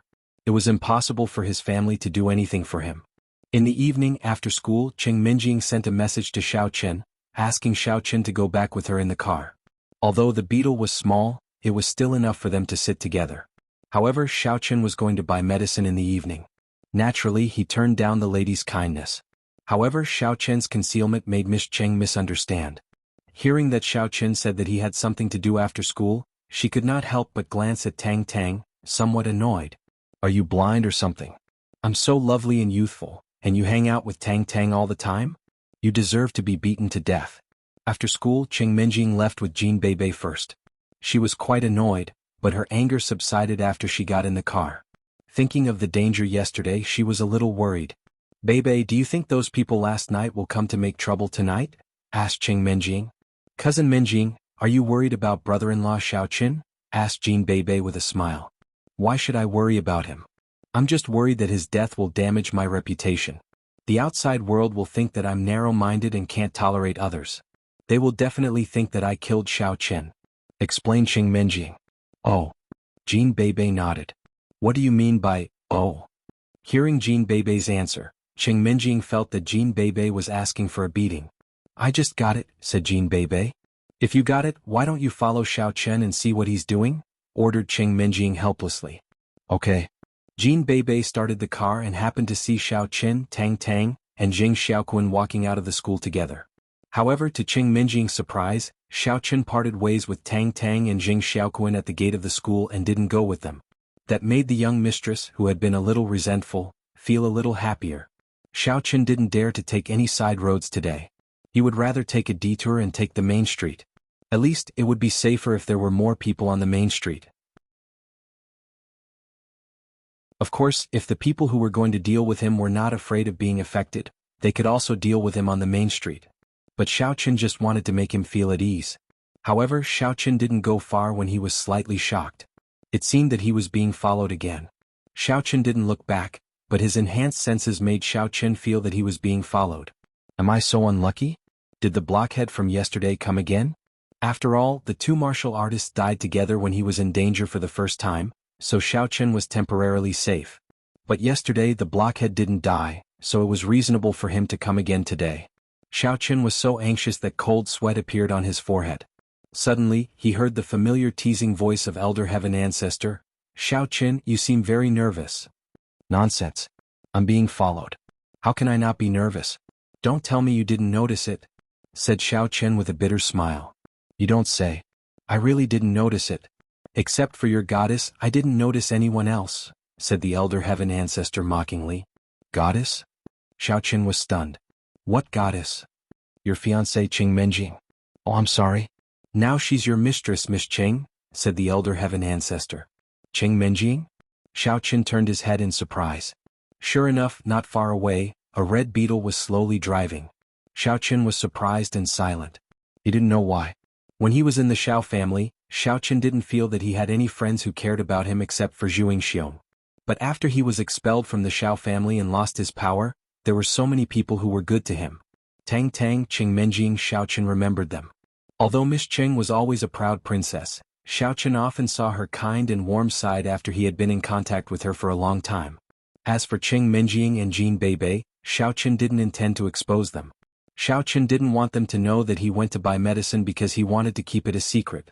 After all, if they knew where he bought medicine, it was hard to guarantee that they wouldn't leak it. If the Qing family or his enemies knew it, it would be troublesome. But since they already knew, Xiao Qin didn't need to hide it. He also believed that Miss Qing wouldn't do anything bad to him. It was the same pharmacy as before. Xiao Qin had visited it once 2 days ago. The medicinal ingredients that he bought today could still be used one last time. The supply would stop tomorrow, so Xiao Qin planned to buy all the medicinal ingredients that he needed for tomorrow. He pushed the door open and entered the drugstore. The girl named Yen Yen was still sitting behind the counter and reading a book. She was full of tranquility, which made people feel very comfortable. Hearing that a customer came, Hong Yen put down the book in her hand and looked up. It was Xiao Qin. She couldn't help but be slightly surprised. It's you? Yes, I'm here again, Xiao Qin nodded. When I came here the day before yesterday, I also said that I need 5 medicines. Oh, wait a minute. I'll call my grandpa. Hong Yen didn't say anything more. When it came to the bitter benefit fruit, she couldn't make the decision. Although she was a rich lady, she just came here to gain experience and learn. Grandpa Qin still had to make the decision for the operation of the drugstore. After saying that, Hong Yen turned around and went into the inner room. After a while, she came out with her grandpa. Young man, it's you? Grandpa Qin glanced at Xiao Qin. I heard that you want to buy medicine? Yes. Xiao Qin nodded. I can sell you another medicine at a loss, but the next one won't be at this price, Grandpa Qin said as he began to fill the medicine for Xiao Qin skillfully. Are you ready for 10,000 yuan? I'm ready. Thank you, Grandpa. Xiao Qin also knew that it was already good to take advantage of him twice. It was a bit unrealistic to keep taking advantage of him. He wasn't related to the other party. Why would the other party sell him the medicine at a loss? However, Xiao Qin was now in poverty. He couldn't help but ask, Grandpa, next time I buy it, how much will it cost? Next time, I can give you a discount. 20,000 yuan. The bitter benefit fruit can be considered as a gift. But next time I will charge 50,000 yuan for the cost. Grandpa Qin said. In fact, his condition was already very generous. Even if it was 50,000 yuan, it was already very considerate for Xiao Qin. Xiao Qin wasn't the kind of greedy person. Although he felt that it would be difficult for him to take out 20,000 yuan in 3 days, and it would be even more difficult to take out 50,000 yuan in the future. Xiaochen had no choice. He could only take one step at a time. Thank you, Grandpa. I will gather the money as soon as possible. Xiaochen nodded and said. Grandpa Chen didn't say anything more. After getting the medicine, he handed it to Xiaochen and said, if you can get the bitter benefit fruit yourself, I can still sell the medicine to you for 20,000 yuan in the future, but I don't have many bitter benefit fruit.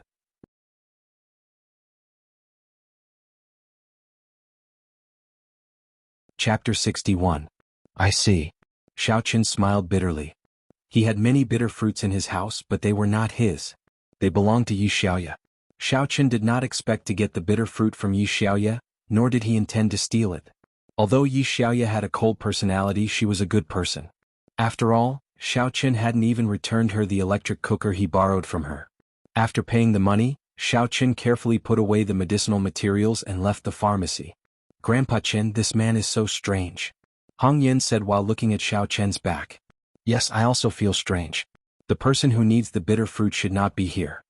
Grandpa Chen shook his head and said, forget it, Miss Yin.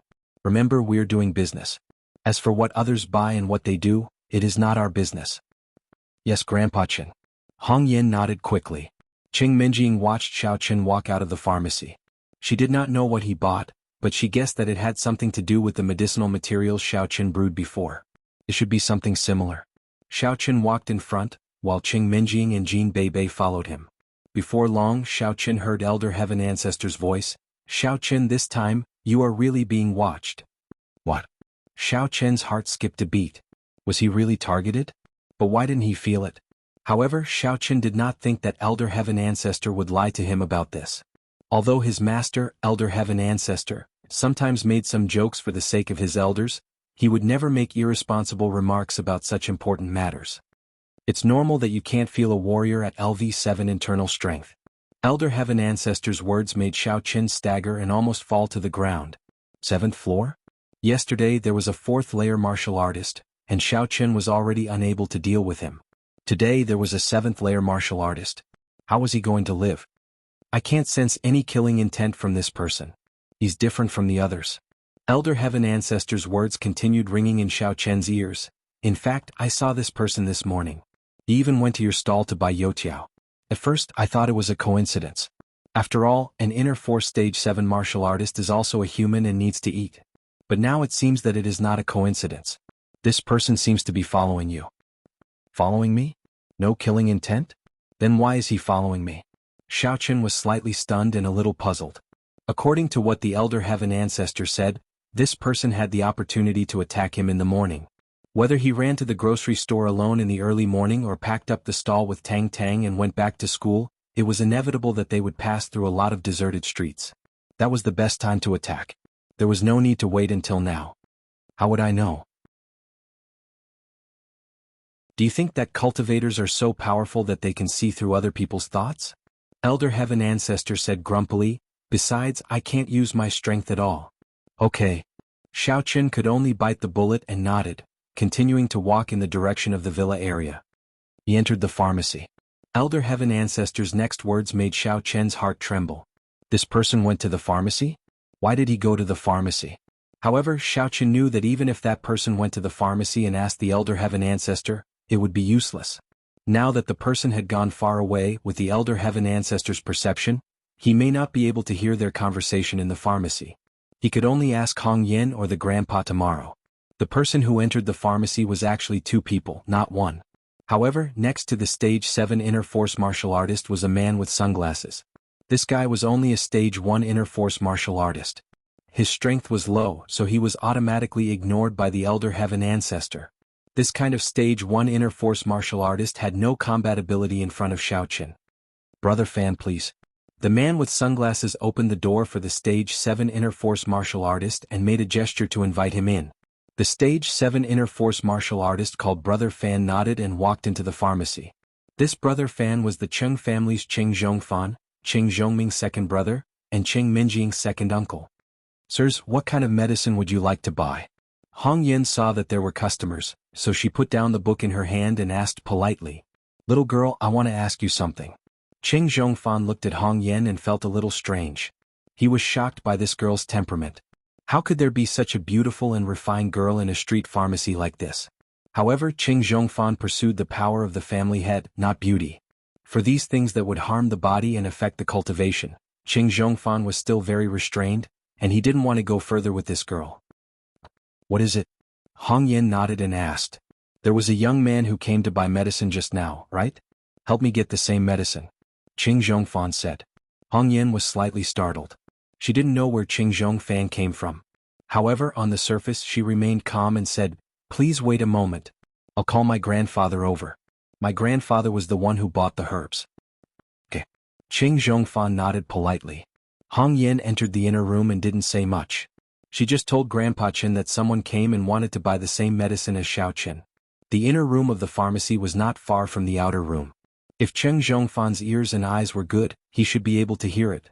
Therefore, Hong Yin wouldn't add her own subjective opinion. Although she also felt that the two people outside didn't come with good intentions, and it seemed that they were going to harm Xiao Qin. Oh, I understand. Grandpa Qin nodded and didn't say much. He walked out of the inner room. Sir, sorry to trouble you. No matter what, Qing Zhongfan was a stage 7 inner force martial artist. Although his ears and eyes weren't as good as a cultivator, it was impossible for him not to hear what Hong Yan and Grandpa Qin said at such a close distance. Therefore, after listening to Hong Yan's words, he knew that Grandpa Qin already knew his purpose, so he directly said, Sorry to trouble you. Grandpa Qin skillfully grabbed a bag of medicine and placed it in front of Qing Zhongfan. He said, 100,000 yuan. Ah. Qing Zhongfan was stunned. What is this? Is it a treasure? A broken medicine actually costs 100,000 yuan? Moreover, Qing Zhongfan and Qing Zhongming were different. Qing Zhongming was a businessman, while Qing Zhongfan liked to study treasures since he was young. He still had a good understanding of the use of some medicine. He reached out and flipped the medicine in front of him a few times. This was obviously a tonic for strengthening the body. It didn't cost 100,000 yuan, 20,000 yuan at most. Old thing, you dare to blackmail us? The man in sunglasses was also shocked. He subconsciously wanted to pull Grandpa Chen's collar. Qing Zhongfan waved his hand and stopped the man in sunglasses. Then he frowned and asked, Old man, this is a tonic for strengthening the body. Are you sure you sold this medicine just now? Now, what Qing Zhongfan was troubled about wasn't how much the medicine was worth, but what Xiao Qin bought. From his point of view, it was impossible for Xiao Qin to buy this kind of tonic. Is there something wrong with Xiao Qin? He has become a poor B*****starred. Early in the morning he worked so hard to set up a stall to sell breakfast, and then he spent 100,000 yuan to buy a tonic? Yes, Grandpa Qin said indifferently. He spent 100,000 yuan? Qing Zhongfan already wanted to curse. No. Grandpa Qin shook his head. Then how much did he spend? Qing Zhongfan was slightly stunned. He didn't ask for money, Grandpa Qin said. Then why did he sell it to me for 100,000 yuan? He didn't ask for money? Qing Zhongfan was completely driven mad by the old thing in front of him. Are you playing with me? Old thing, do you know who my boss is? The man in sunglasses also felt that he was played by the old thing. A martial artist with the inner force level 7. I'm not interested in who you are. Grandpa Chen's tone was still very indifferent. Qing Zhongfan was stunned again. He looked at the old man in front of him in disbelief. He didn't show his strength at all, but the old man in front of him actually knew his strength level. How is this possible? Even he couldn't accurately judge the strength of the opponent when the opponent didn't show his strength. What did the old man in front of him rely on? However, no matter what, the cold sweat on Qing Zhongfan's forehead began to appear. The old man in front of him wasn't like what he imagined, an ordinary street doctor. Old man, I'm sorry. I offended you just now. Please forgive me. I just want to ask, why did you give that young man a medicine for free? Do you know him? Qing Zhongfan had to ask patiently. He had never heard that Xiao Qin had any powerful backing. If this old man was really a ruthless person, then the Qing family really shouldn't offend Xiao Qin in the future. I don't know him. Grandpa Qin shook his head. Because he doesn't have money. You have money. I pitied him, so I gave him the medicine. I'm happy. Qing Zhongfan was a little speechless. Do you always think that I'm a fool? However, it didn't matter if this old man and Xiao Qin didn't know each other. Qing Zhongfan's heart was at ease. He thought that this old man's temper was really weird, but it was understandable to give Xiao Qin a medicine for free. Xiao Qin had just been kicked out of the family recently. A young master sold breakfast from dawn to dusk. Xiaoqin wasn't a martial artist. He probably came to buy some medicine to nourish his body. As a result, this old man saw that Xiaoqin was pitiful, so he gave him a medicine. Xiaoqin didn't spend money, so naturally he didn't know the value of the medicine. Thinking about it this way, it was still very reasonable. So, Qing Zhongfan didn't want to entangle with this old man anymore. This old man was weird no matter how he looked at it. He planned to go back and inquire about the old man's background first. Old man, then I won't bother you anymore. I'll leave first. Qing Zhongfan thought about it and said, Your medicine.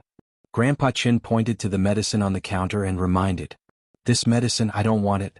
Thank you. Qing Zhongfan bought a tonic medicine, but it was useless.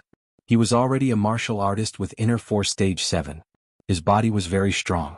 What kind of tonic was needed? I've already bought it. If you don't want it, who should I sell it to?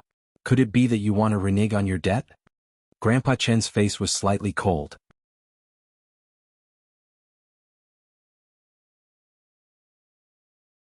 Chapter 62. Sir, I don't care who you are. I've already given you face. I'm from the ancient martial arts family, the Qing family. Qing Zhongfan was different from Qing Zhongming. Qing Zhongming was a businessman and had money. Although he could fork out 100,000 yuan, he wasn't well off. What was the use of spending 100,000 yuan to buy a bunch of useless herbs? Yin, write the invoice for this customer. Grandpa Qin ignored Qing Zhongfan and instructed Hong Yin directly. Okay, Grandpa. Hong Yin could naturally hear the difference between customer and customer in her grandpa's words. These were two different groups of customers, so the invoices they took out were also different. Hong Yin took out a slightly yellow detailed list that looked like the ones in the past. There weren't any boxes on it, but the words Hong's Chamber of Commerce were written at the top of the side. Aren't you forcing me to buy and sell? Don't you want to stay in Songning City anymore? The man in shades was a little unhappy. I've already given you a lot of face for a small pharmacy. Do you really think that you're a great person? Don't you know how powerful the Qing family in Songning City is? If you want to do business here, offending the Qing family will be difficult. However, when Qing Zhongfan saw the stack of invoices in Hong Yan's hand, his eyes suddenly jumped. He turned around and raised his arm. Pa! He slapped the man in shades on the face. The sunglasses on his face were directly slapped away. Shut up. The man in shades was stunned by Qing Zhongfan's slap. He covered his red and swollen face in shock and stood there dumbfounded. He didn't know what to say. However, Qing Zhongfan didn't care about him. Instead, he politely said to Grandpa Qin, I'm sorry, old sir. My subordinates don't know the rules. You're right. The herbs have already been prepared. If I don't buy it, no one will buy it.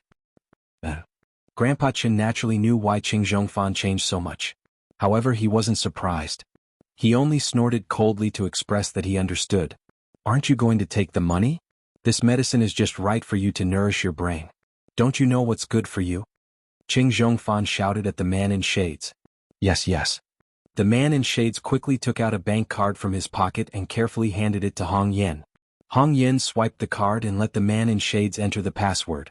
Then Qing Zhongfan stuffed the bag of medicine into the man's arms and left the pharmacy dejectedly. Hong Yin covered her mouth and snickered behind him, but Qing Zhongfan didn't dare to have the slightest dissatisfaction. After exiting the door, the man in shades cautiously asked, Brother Fan, what kind of organization is that Hong Chamber of Commerce? Don't ask what you shouldn't ask. Qing Zhongfan frowned. Clearly he didn't want to say more. He just said, Come, let's go back. Inside old Master Cheng's practice room in the Qing family's mansion, Qing Tianqiu was sitting upright on a wooden armchair, while Qing Zhongfan came to this room the moment he returned. How's the investigation going? Did Zhongming really make Xiaoqin a servant? He didn't secretly help him, right? Qing Tianqiu saw Qing Zhongfan come in and asked faintly. Qing Tianqiu wasn't stupid. He was old and shrewd. Although Qing Zhongming said that making Xiaoqin a servant was more humiliating and destroying Xiaoqian's self-esteem, Qing Tianqiu was afraid that Qing Zhongming would use this as an excuse to secretly help Xiaoqian. After all, Qing Zhongming and Xiao Feng were sworn brothers.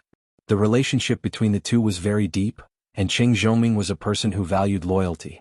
Therefore, he secretly asked Qing Zhongfan to investigate.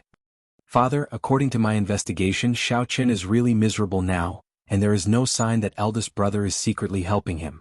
Although Qing Zhongfan always wanted to destroy his eldest brother's image in his father's heart and replace him, he was not a fool. He knew that his father would definitely doubt him if he talked nonsense. Therefore, no matter what he did, he always talked about the problem from an objective point of view, and also to give his father a fair impression. Is it really miserable? Ching Tianxiu was slightly stunned. He thought that he was thinking too much. No matter what, Qing Zhongming was a member of the Qing family, and he represented the interests of the Qing family. Even if Xiao Feng was his sworn brother, it was just a sworn brother. The missing Zhongqian was his younger brother. Yes, it seems that Minjing doesn't pay Xiaoqin a penny. Xiaoqin is now poor. He has to get up at 3 o'clock every day and go to the morning market to sell breakfast to make a living. This was what Qing Zhongfan saw with his own eyes, and it couldn't be fake. Go to the morning market to sell breakfast? Qing Tianqiu was shocked. A young master of the Xiao family who used to have nothing to worry about actually went to the morning market to sell breakfast? Who would believe it? Yes, Tang Tang of the Tang family also sells breakfast with him. Qing Zhongfan said, it seems that they have a good relationship. Tang Tang? Well, I see. Qing Tianqiu also knew about the Tang family and the Yu family. At this moment, when he heard that Tang Tang and Xiaoqin were very close, he was relieved. It seemed that Xiaoqin knew that he was not worthy of Qing Minjing, so he went to find Tang Tang, who had a similar life as him. In fact, Qing Tianqiu was most afraid that Xiaoqin and Qing Minjing would fall in love with each other after a long time. Now it seemed that this possibility was almost impossible. Xiaoqin is not a martial artist. He used to be a playboy. It is estimated that after selling for 2 days, his body couldn't take it anymore. In the evening he went to a pharmacy to get some medicine to nourish his body. As Qing Zhongfan said this, he told Qing Tianqiu about the Hong's Chamber of Commerce. This kid is lucky. The Hong's Chamber of Commerce gave him a medicine for free?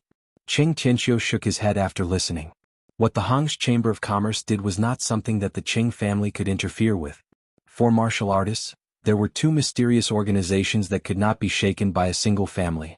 One was the Warriors Guild, which was responsible for releasing information and trial tasks for martial artists. The other was the Hong's Chamber of Commerce, which specialized in selling elixirs and treasures for martial artists. Yes, that old thing is not a good person. He cheated me of 100,000 yuan. Qing Zhongfan said helplessly. The way they do things has always been temperamental. Don't talk nonsense. Qing Tianqiu looked serious and said to Qing Zhongfan, since you know that the pharmacy is a branch of the Hong's Chamber of Commerce, don't provoke them in the future. Yes, I know. Qing Zhongfan responded quickly. Alright, don't waste your energy on a junior like Xiaoqin. Pay attention to the news of Zhongqian. Qing Tianqiu only asked Qing Zhongfan to investigate. Since there was no problem, he would let Xiaoqin fend for himself. Okay, father. I will go to the Warriors Guild every day to inquire about the news, Qing Zhongfan said quickly. As soon as Xiaoqin returned to the villa, Qing Minjing and Jean Beibei's car also stopped at the door of the villa. However, Jean Beibei couldn't stay here today. She still had to go home. It was okay to stay outside for a night occasionally, but Master Jean wouldn't agree to stay outside all the time. He treasured this granddaughter very much. Qing Minjing got out of the car and glanced at Xiaoqin. She said, why did you buy medicine? What's wrong with your body? Xiaoqin knew that this matter couldn't be hidden from Chen Mingyan, but he couldn't say everything. He just said, in fact it's nothing. It's just a medicine to strengthen the body. My father used to give it to me. It is said that it is more likely to cultivate internal energy after drinking it. I see. After listening to Xiaoqin's words, Qing Minjing suddenly became silent. Xiaoqin couldn't cultivate internal energy. In fact, this was not only a worry for Xiaoqin. Once upon a time, it was also a worry for Qing Minjing. Qing Minjing found a good-for-nothing fiancé. How could she be happy? She would definitely be resentful. However, Qing Minjing didn't understand this at the beginning. Now that she had been with Xiaoqin for a long time, Qing Minjing found that Xiaoqin was actually more painful than her. It could be seen that Xiaoqin was more eager to gain strength and cultivate internal energy than anyone else, but God didn't care for him. Of course, what Qing Minjing didn't know was that God didn't care for Xiaoqin, but Elder Heaven Ancestor cared for Xiaoqin very much. I'm going to boil the medicine. Xiaoqin smiled at Qing Minjing. Then I will make dinner for you. There's no hurry. You go and boil the medicine first. Qing Minjing shook her head. Surprisingly, she didn't stop Xiaoqin from brewing the medicine with her big missy temper. Xiaoqin actually, it's fine even if you don't have inner strength. In the past, I've never despised you. Whether she despised him or not, only Qing Minjing knew in her heart. With her current impression of Xiao Qin, she certainly wouldn't despise Xiao Qin. It was just that in the past, to be honest, she really looked down on Xiao Qin. Hee hee. Xiao Qin smiled. Obviously, he also knew that the miss didn't mean what she said. However, Xiao Qin was also very surprised that Qing Minjing would actually say such words. Were these her true thoughts?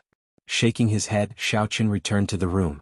Even if what the miss said was true, Xiao Qin wouldn't be naive to think that there was any result between him and Qing Minjing now. Some things once happened couldn't go back. After setting the temperature and time for the electric clay pot, Xiao Qin went to the kitchen to prepare some food. The main course was still instant noodles. As for the dishes, they were some of the dishes that were left in the fridge yesterday. Xiao Qin took them out and heated them up in the microwave before placing them on the table. Xiao Qin and Qing Minjing sat on one side of the table and ate. Without Jin Beibei, Qing Minjing suddenly felt a little awkward. In the beginning, she and Xiao Qin also ate like this, but they didn't think so much. Unknowingly today, Qing Minjing felt that she and Xiao Qin were like a newlywed couple, eating together at the dining table at home. If nothing happened to the Xiao family and the Qing family, this scene would still happen in the future, wouldn't it? At that time, she should be Xiao Qin's wife. In the past, Qing Minjing was very averse to this matter. But somehow, when she thought of this today, she felt particularly warm, as if she had a faint expectation. How could it be possible? Qing Minjing shook her head and shook these messy thoughts out of her head. She quietly ate her food.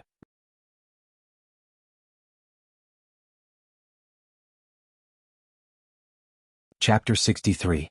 Xiao Qin didn't think as much as Qing Minjing. Xiao Qin was thinking about the background of the Stage 7 Inner Force martial artist who followed him today. Since this Stage 7 Inner Force martial artist had been following him for a day, it meant that he didn't have any bad intentions towards him. He just wanted to see him. So, this person was sent by the Xiao family, or the Qing family. When Xiao Qin thought of these two possibilities, he calmed down slightly. The Xiao family wanted to see how he was doing, so it was reasonable for them to send someone to see him. As for the Qing family, they naturally wanted to see if he was in dire straits. I'm done eating. I'll go back to my room to see if the decoction is done. You don't have to worry about it after you finish eating. I'll come out later to clean up the dishes. Xiao Qin said as he stood up and walked back to his room. Okay. Qing Minjing was a lady, so she ate slowly. Xiao Qin had already wolfed down his food, but she was still chewing slowly. Xiao Qin returned to his room and looked at the electric clay pot. There was still some time before the decoction was done, so he laid on the bed and closed his eyes to rest for a while. Too many things had happened in the past few days and Xiao Qin couldn't digest it all. He had turned from a good-for-nothing young master into a mysterious and awesome cultivator. If he told others about this, perhaps no one would believe him. However, the only thing Xiao Qin had to do now was to keep a low profile. Even if no one believed him, he could not speak carelessly. After a while, the electric clay pot automatically cut off the power. The decoction was done. Xiao Qin poured out the decoction and drank it in one gulp. Then he began to slowly cultivate and refine the decoction in his stomach according to the mantra of the art of stealing heaven's fortune. Estimating that it was almost time for Miss to eat dinner, Xiao Qin temporarily ended his cultivation. He pushed the door open and went out of the room. Miss was no longer in the living room. Originally, Xiao Qin thought that Qing Minjing had gone upstairs to rest, but when he turned around he found that the young Miss was actually in the kitchen, standing in front of the sink, washing the dishes clumsily. When did Qing Minjing do these things at home? However, she took the initiative to give it a try today. At this moment, she somewhat admired Xiao Qin. She really didn't know how a young master like him could change his mentality and adapt to these housework. Of course, that was not all. Xiao Qin could actually sell breakfast, while Qing Minjing didn't even know how to wash dishes. She suddenly felt that the useless one was not Xiao Qin but herself. You. Xiao Qin didn't expect that Qing Minjing would wash the dishes herself. This made Xiao Qin speechless. He couldn't continue after saying the word you. However, it was better not to say it.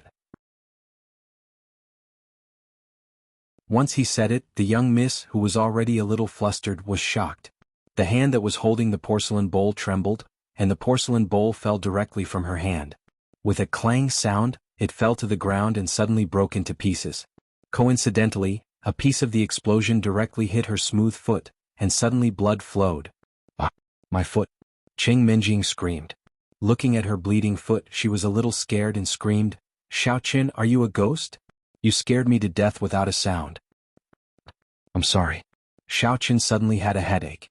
He didn't expect that his words would scare the young Mississippi. However, it had already happened.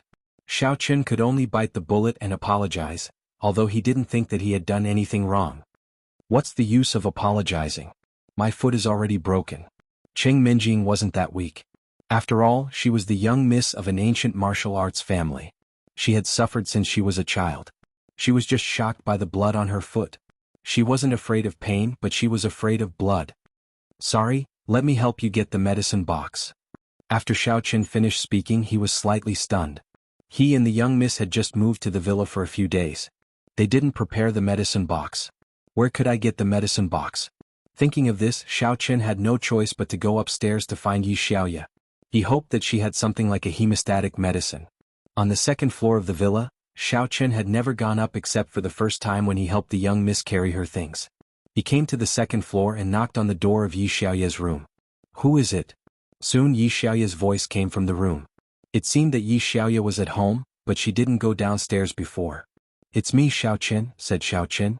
With a ka sound, the door was opened. As soon as the door was opened, a strong smell of medicine came out. However, Xiao Chen was used to boiling medicine in his own room, so it didn't matter. Through the thick steam, Xiao Chen saw Yi Xiaoya in yoga clothes. Her face was flushed and full of sweat. To be honest, it was the first time that Xiao Chen saw such a youthful and lovely Yi Xiaoya. Yi Xiaoya was cold and expressionless before. At this moment, Yi Xiaoya was really like a girl of this age. The yoga clothes were very cool. Except for the important parts that were wrapped, most of the beautiful white skin was exposed. Girls who practiced martial arts were different. Although the skin on the body was very white, it was very tight. There was no trace of fat. It was very healthy and beautiful. Have you seen enough? What are you doing here? Yi Xiaoya's cold voice pulled Xiao Chen back to reality from YY. Xiao Chen laughed dryly. He was a little embarrassed.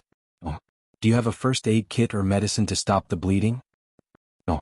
Yi Xiaoya said faintly, what's wrong with you? Cheng Minjing's foot was cut. Xiao Chen said, if you don't have it, then I will go to the pharmacy. Thank you. Wait. Yi Xiaoya said, in the flower bed downstairs, pluck a random herb from the bottom left corner, chew it and apply it on the wound. It's very effective in stopping bleeding and it won't leave any scars. Xiao Chen didn't expect Yi Xiaoya to plant this kind of herb. He was slightly stunned, but then he nodded and said, okay, thank you. Yi Xiaoya didn't say anything and bang, the door closed. Xiao Chen helplessly shrugged and quickly ran downstairs, then directly rushed out of the villa. He came to the front of Yi Xiaoya's flower bed and found the herb that Yi Xiaoya was talking about. This is spirit healing grass. I didn't think that someone would actually plant it here. Elder Heaven Ancestor's voice sounded in Xiao Chen's ear, which scared Xiao Chen. What spirit healing grass? Xiao Chen asked in a strange way. It's nothing, it's a very low-level healing herb in the cultivation world. Elder Heaven Ancestor explained. Why are you still so surprised when your level is extremely low? Xiao Chen was somewhat speechless. Your surprise really scared me out of my wits. It's low-level in the cultivation world, but it doesn't mean that it's common in the secular world. It's very difficult for spirit healing grass to grow in the secular world. It's really strange that it can grow here. Elder Heaven Ancestor said. Forget it, it doesn't matter if it's strange or not. Xiao Chen directly reached out and plucked one. When he returned to the villa's kitchen, the young miss was still bleeding. Minjing, chew this herb in your mouth and apply it to the wound. This is Yi Xiaoya's herb. It's said that it's very effective and won't leave a scar. Xiao Chen handed the spirit healing grass to Cheng Minjing and said, Chew? You want me to eat this dirty grass with mud on it? Cheng Minjing was so angry that her eyes widened. Can't you help me mash it?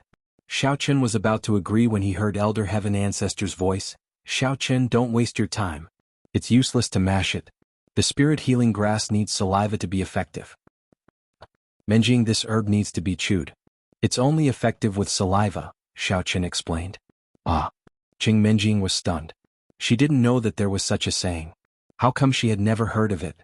Was Xiao Chen lying to her on purpose? But what would he gain from lying to her? Cheng Minjing couldn't understand. I say, young miss, hurry up and decide your leg. Xiao Chen reminded Cheng Minjing with a bitter smile when he saw that she was in a daze. Then you can chew it and help me apply it. It's not like you don't know that I'm scared of blood. Cheng Minjing found an excuse for herself. Although she felt weird asking Xiao Chen to chew it and apply it on her leg, she couldn't care so much at this time. She was indeed scared of blood and didn't want to do it herself. Scared of blood. It was the first time Xiao Qin knew that Cheng Minjing was scared of blood. Why didn't she get scared when he beat Ma Gangmen in the sports hall? In fact, what Xiao Qin didn't know was that young Miss didn't get scared when he beat Ma Gangmen, but if Ma Gangmen beat him, young Miss would faint. However, Xiao Qin didn't ask any further questions. He placed the healing spirit grass in his mouth and chewed it up before applying it to the eldest young mistress' feet.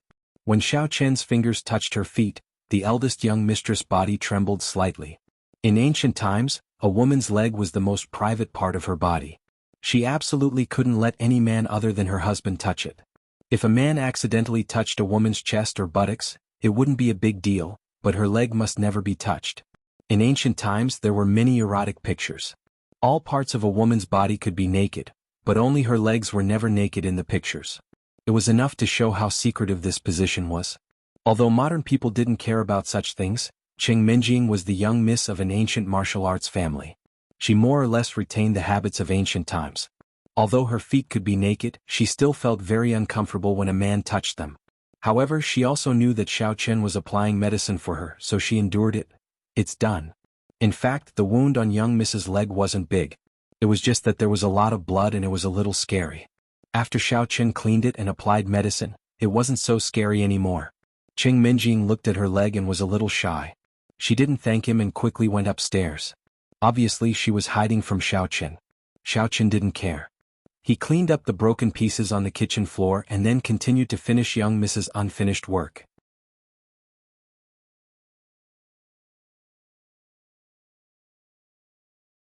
Chapter 64. The next day was Saturday. It was also the first weekend that Xiao Qian and the miss shared a house. However, Xiao Qian got up early in the morning and left the villa. He had to sell breakfast on Saturday. Not only did he have to sell breakfast, but he also had to sell food for the whole day. It wasn't easy for her to not go to school for a day. Tang Tang naturally wanted to earn more money. In the past, Tang Tang spent every weekend like this, but it was the first time with Xiao Qian. Tang Tang, why did you send so many noodles? When Xiao Qian came to the aunt's grocery store, he saw Tang Tang loading things into the tricycle. When he saw such a huge amount of noodles, he couldn't help but be shocked. This is 3 times more than the usual morning. Who is Tang Tang selling to? We can sell breakfast today until noon. It's the weekend. Many office workers have to sleep late. When they wake up, it's already noon. It takes a long time to sell. Of course, we have to prepare more. Tang Tang said, don't worry. With your ability, selling these noodles is a piece of cake. Xiao Qian thought about it and agreed. Selling more is money, but he was still a little puzzled. Then, do you still sell breakfast in the afternoon? Of course not in the afternoon. In the afternoon there will be fried dough twists, so I prepared an extra portion of noodles. Usually I don't need so much. 1/3 is the most, but you are now the prince of Youqiao. Fried dough twists may also sell well, so I prepared some more. Tang Tang patted Xiao Qian's shoulder. Buddy, it's up to you. Aren't there so many boxed lunches and pig trotters now? You are about to become the prince of Youqiao. Fried dough twists. It's rare to see such a handsome guy. Fried dough twists. It's the most popular for those aunties. Poof. Xiao Qian listened to Tang Tang's words and suddenly became speechless, but his hands didn't stop. He kept helping Tang Tang to move things into the tricycle. Xiao Qian pedaled in front and Tang Tang sat behind. The breeze blew and blew Tang Tang's bangs. Tang Tang fixed her hair and looked at Xiao Qian's back.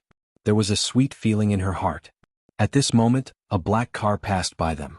The driver was a man who looked like a boss. In the passenger seat of the car there was a student carrying a backpack. The student said, Dad, look, those 2 people are so young. It's really hard for them to come out early in the morning to sell breakfast. Yeah, this is what happens when you don't study hard. I took you to tutor early in the morning and you thought it was hard. Now look at what is hard. If you don't study hard, you'll end up like them when you grow up, working from dawn to dusk to sell breakfast. The boss-like man lectured. In the early morning there were not many cars on the road. Xiao Qian was also a cultivator, so his ears and eyes were extraordinary. He immediately heard the conversation between the father and son in the car, which made Xiao Qian very speechless. Had he become a negative example? Looking at the black car, Xiao Qian shook his head helplessly. When he was in the Xiao family, he wouldn't even bother to drive a car that cost hundreds of thousands of yuan. There were even a few sports cars worth tens of millions. But I think they are also very good. Look at how happy that sister is, said the pupil. What's there to be happy about? Look at her, she looks like a pig. If you don't study hard, you'll marry such a wife in the future. The boss said with a straight face. Nowadays, beautiful women would rather sit in a luxury car and cry than sit behind a tricycle and smile. Only this kind of people will smile. Oh. The pupil nodded as if he understood. Originally, Xiao Chen had become a negative example. He was indeed down and out, and he was not afraid of others talking about it. However, this person actually talked about Tang Tang, which made Xiao Chen unable to bear it. He looked sideways and saw a broken triangle on the road not far ahead. So, Xiao Chen pretended to ride over as if nothing had happened, and then kicked hard. The triangle flew toward the tire of the car in front of him. With a puff sound, the tire was pierced by the triangle, and the right rear wheel instantly deflated. The boss had no choice but to stop the car to check. When Xiao Chen rode past him, he smiled faintly and said, "Sometimes a car is not as good as a tricycle." The boss listened to Xiao Chen's words and was somewhat inexplicable. He did not know that Xiao Chen had heard their conversation before, nor did he know that the tire was broken by Xiao Chen, so he glared at Xiao Chen and said, "It's none of your business." Xiao Chen did not pay attention to him and rode away.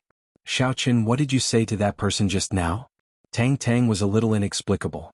She thought that Xiao Chen was not the kind of person who liked to take the initiative to provoke and sarcastic people. Was the young master's sense of superiority acting up again? "He scolded you," said Xiao Chen. "Scolded me?" Tang Tang was stunned. "He said to his son that if he didn't study hard in the future, he would ride a tricycle like me and marry a wife like you," said Xiao Chen. "Like me?" Tang Tang was not stupid. She immediately understood what Xiao Chen meant. That person laughed at her appearance and was heard by Xiao Chen. "Hehe, but I think you are very good." Xiao Chen smiled and said, "In fact, what he said is also right. We are a good match." Xiao Chen was afraid that Tang Tang would be unhappy, so he also belittled himself. "Well, Xiao Chen, I am not that fragile." "You are right. We are really a good match, hehe." Tang Tang laughed. As the two people talked and laughed, they came to the morning market street. Xiao Chen set up the stall and began a new day. Not long after the breakfast stall opened, it was crowded. In fact, several breakfast stalls nearby were still very envious of Tang Tang. But usually Tang Tang only opened in the morning, and they could open all day, so they did not reject Tang Tang. However, it was different during the weekend. These people were also jealous. However, their skills were not as good as others and there was no reason to cause trouble. These people could only bear it. When Miss Tang got up, it was already 8 o'clock and she was woken up by a phone call. The person who called was her best friend, Xin Jingxian. "Minjing, how is your cohabitation with Xiao Chen?" Xin Jingxian said with a smile. "Jingxian, what are you talking about? How can it be cohabitation? He is my servant, okay?" When Cheng Minjing heard that it was her best friend, she immediately became spirited. "Isn't that still living together?" Xin Jingxian smiled and said, "Do you have time today? Can I go and see you?" In fact, Xin Jingxian was also very helpless. Today the Xin family assigned her a task. Qin Jingkuan from the Qin family came as a guest, so the Xin family asked Xin Jingxian to accompany Qin Jingkuan for a walk outside to get to know each other. In fact, it was no secret that Qin Jingkuan from the Qin family was pursuing Xin Jingxian. And the Xin family was also optimistic about Qin Jingkuan. At such a young age he was already a warrior of the third-fold internal force, and his future was limitless. Therefore the Xin family agreed to the marriage between the two families. Today the marriage between the Xin family and the Qin family was officially confirmed. Therefore, as the person involved, Xin Jingxian, as a member of the Xin family, must follow the wishes of the elders, no matter whether she agreed or not. The Xin family wanted to extend their power to Songning City, and the Qin family was a good choice. Therefore there was this marriage. Although Xin Jingxian knew that she couldn't resist this kind of thing, just like Qing Minjing and Xiao Chen before, she was still very unhappy when things really happened to her. She didn't want to be alone with Qin Jingkuan. Even if they were to be together in the future, she didn't want to be alone now. Therefore she had an idea, which was to visit Qing Minjing with Qin Jingkuan. This was a dignified reason, and Qin Jingkuan would definitely not refuse. Sure enough, when Xin Jingxian made this request, Qin Jingkuan didn't refuse, but agreed readily. In fact, Qin Jingkuan also had his own plans. In his opinion, if he could cultivate feelings with Xin Jingxian, going anywhere was the same. Going to Qing Minjing's house was the same, going to the amusement park and the cinema was the same. He simply followed Xin Jingshuan's wishes, and it would also make him look elegant. Moreover, the most important thing was that Qin Jingkuan and Xiao Chen didn't get along well in the past. He was Xin Jingshuan's pursuer and so was Xiao Chen. Xiao Chen publicly expressed his love for Xin Jingxian more than once, so Qin Jingquan hated Xiao Chen to the core. Of course, it was also because of his younger brother, Qin Jinpeng. Qin Jinpeng and Qin Jingquan didn't get along well either. They were born from the same root, so why would they be so eager to torture each other? But this was the case in many big families. There was only one heir, so brothers often fought with each other. Although Qin Jinpeng was no longer Xiao Chen's younger brother, the hatred between Qin Jingquan and Xiao Chen hadn't been resolved. How could Qin Jingquan let go of the opportunity to ridicule Xiao Chen? Ah, come here. That's great. I'm bored. Come here. When Cheng Minjing heard that Xin Jingxian wanted to come, she naturally agreed happily. After the phone call, Cheng Minjing got up and washed up. When she finished dressing, there was a roar of a car engine outside the villa. She looked out of the window and saw a Bugatti Veyron sports car parked at the door of the villa. Xin Jingxian and Qin Jingquan got out of the car. Seeing them, Cheng Minjing frowned slightly. Qin Jingquan also came, which was somewhat out of Cheng Minjing's expectation. Although Qin Jingquan and Xin Jingshuan's relationship was very popular before, the two families didn't show up after all. Now that they were together publicly, this matter should be settled. Thinking that Xin Jingxian also had to go through the troubles of marriage, Cheng Minjing sighed secretly and went to open the door for them. Minjing, I missed you so much. As soon as Xin Jingxian entered the door, she smiled slightly and hugged Cheng Minjing.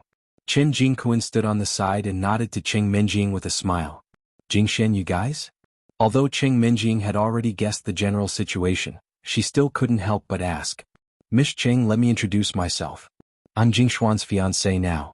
I heard that you're Jingshuan's best friend, so the two of us came to visit together, said Qin Jingquan. Xin Jingxian was actually a little helpless about him calling her fiancé, but she had no choice. Her family had already agreed, so what could she do? She could only vaguely interrupt. Minjing, where's Xiao Chen? You're tuning in to the Han Li's Wuxia Chronicles YouTube channel. We're so grateful for your support and don't forget to subscribe to join us on this incredible journey through captivating stories. Your generosity through donations truly makes a world of difference, as it's the primary source of revenue that allows me to expand and enhance this channel for you. Thank you from the bottom of my heart for being a part of this adventure.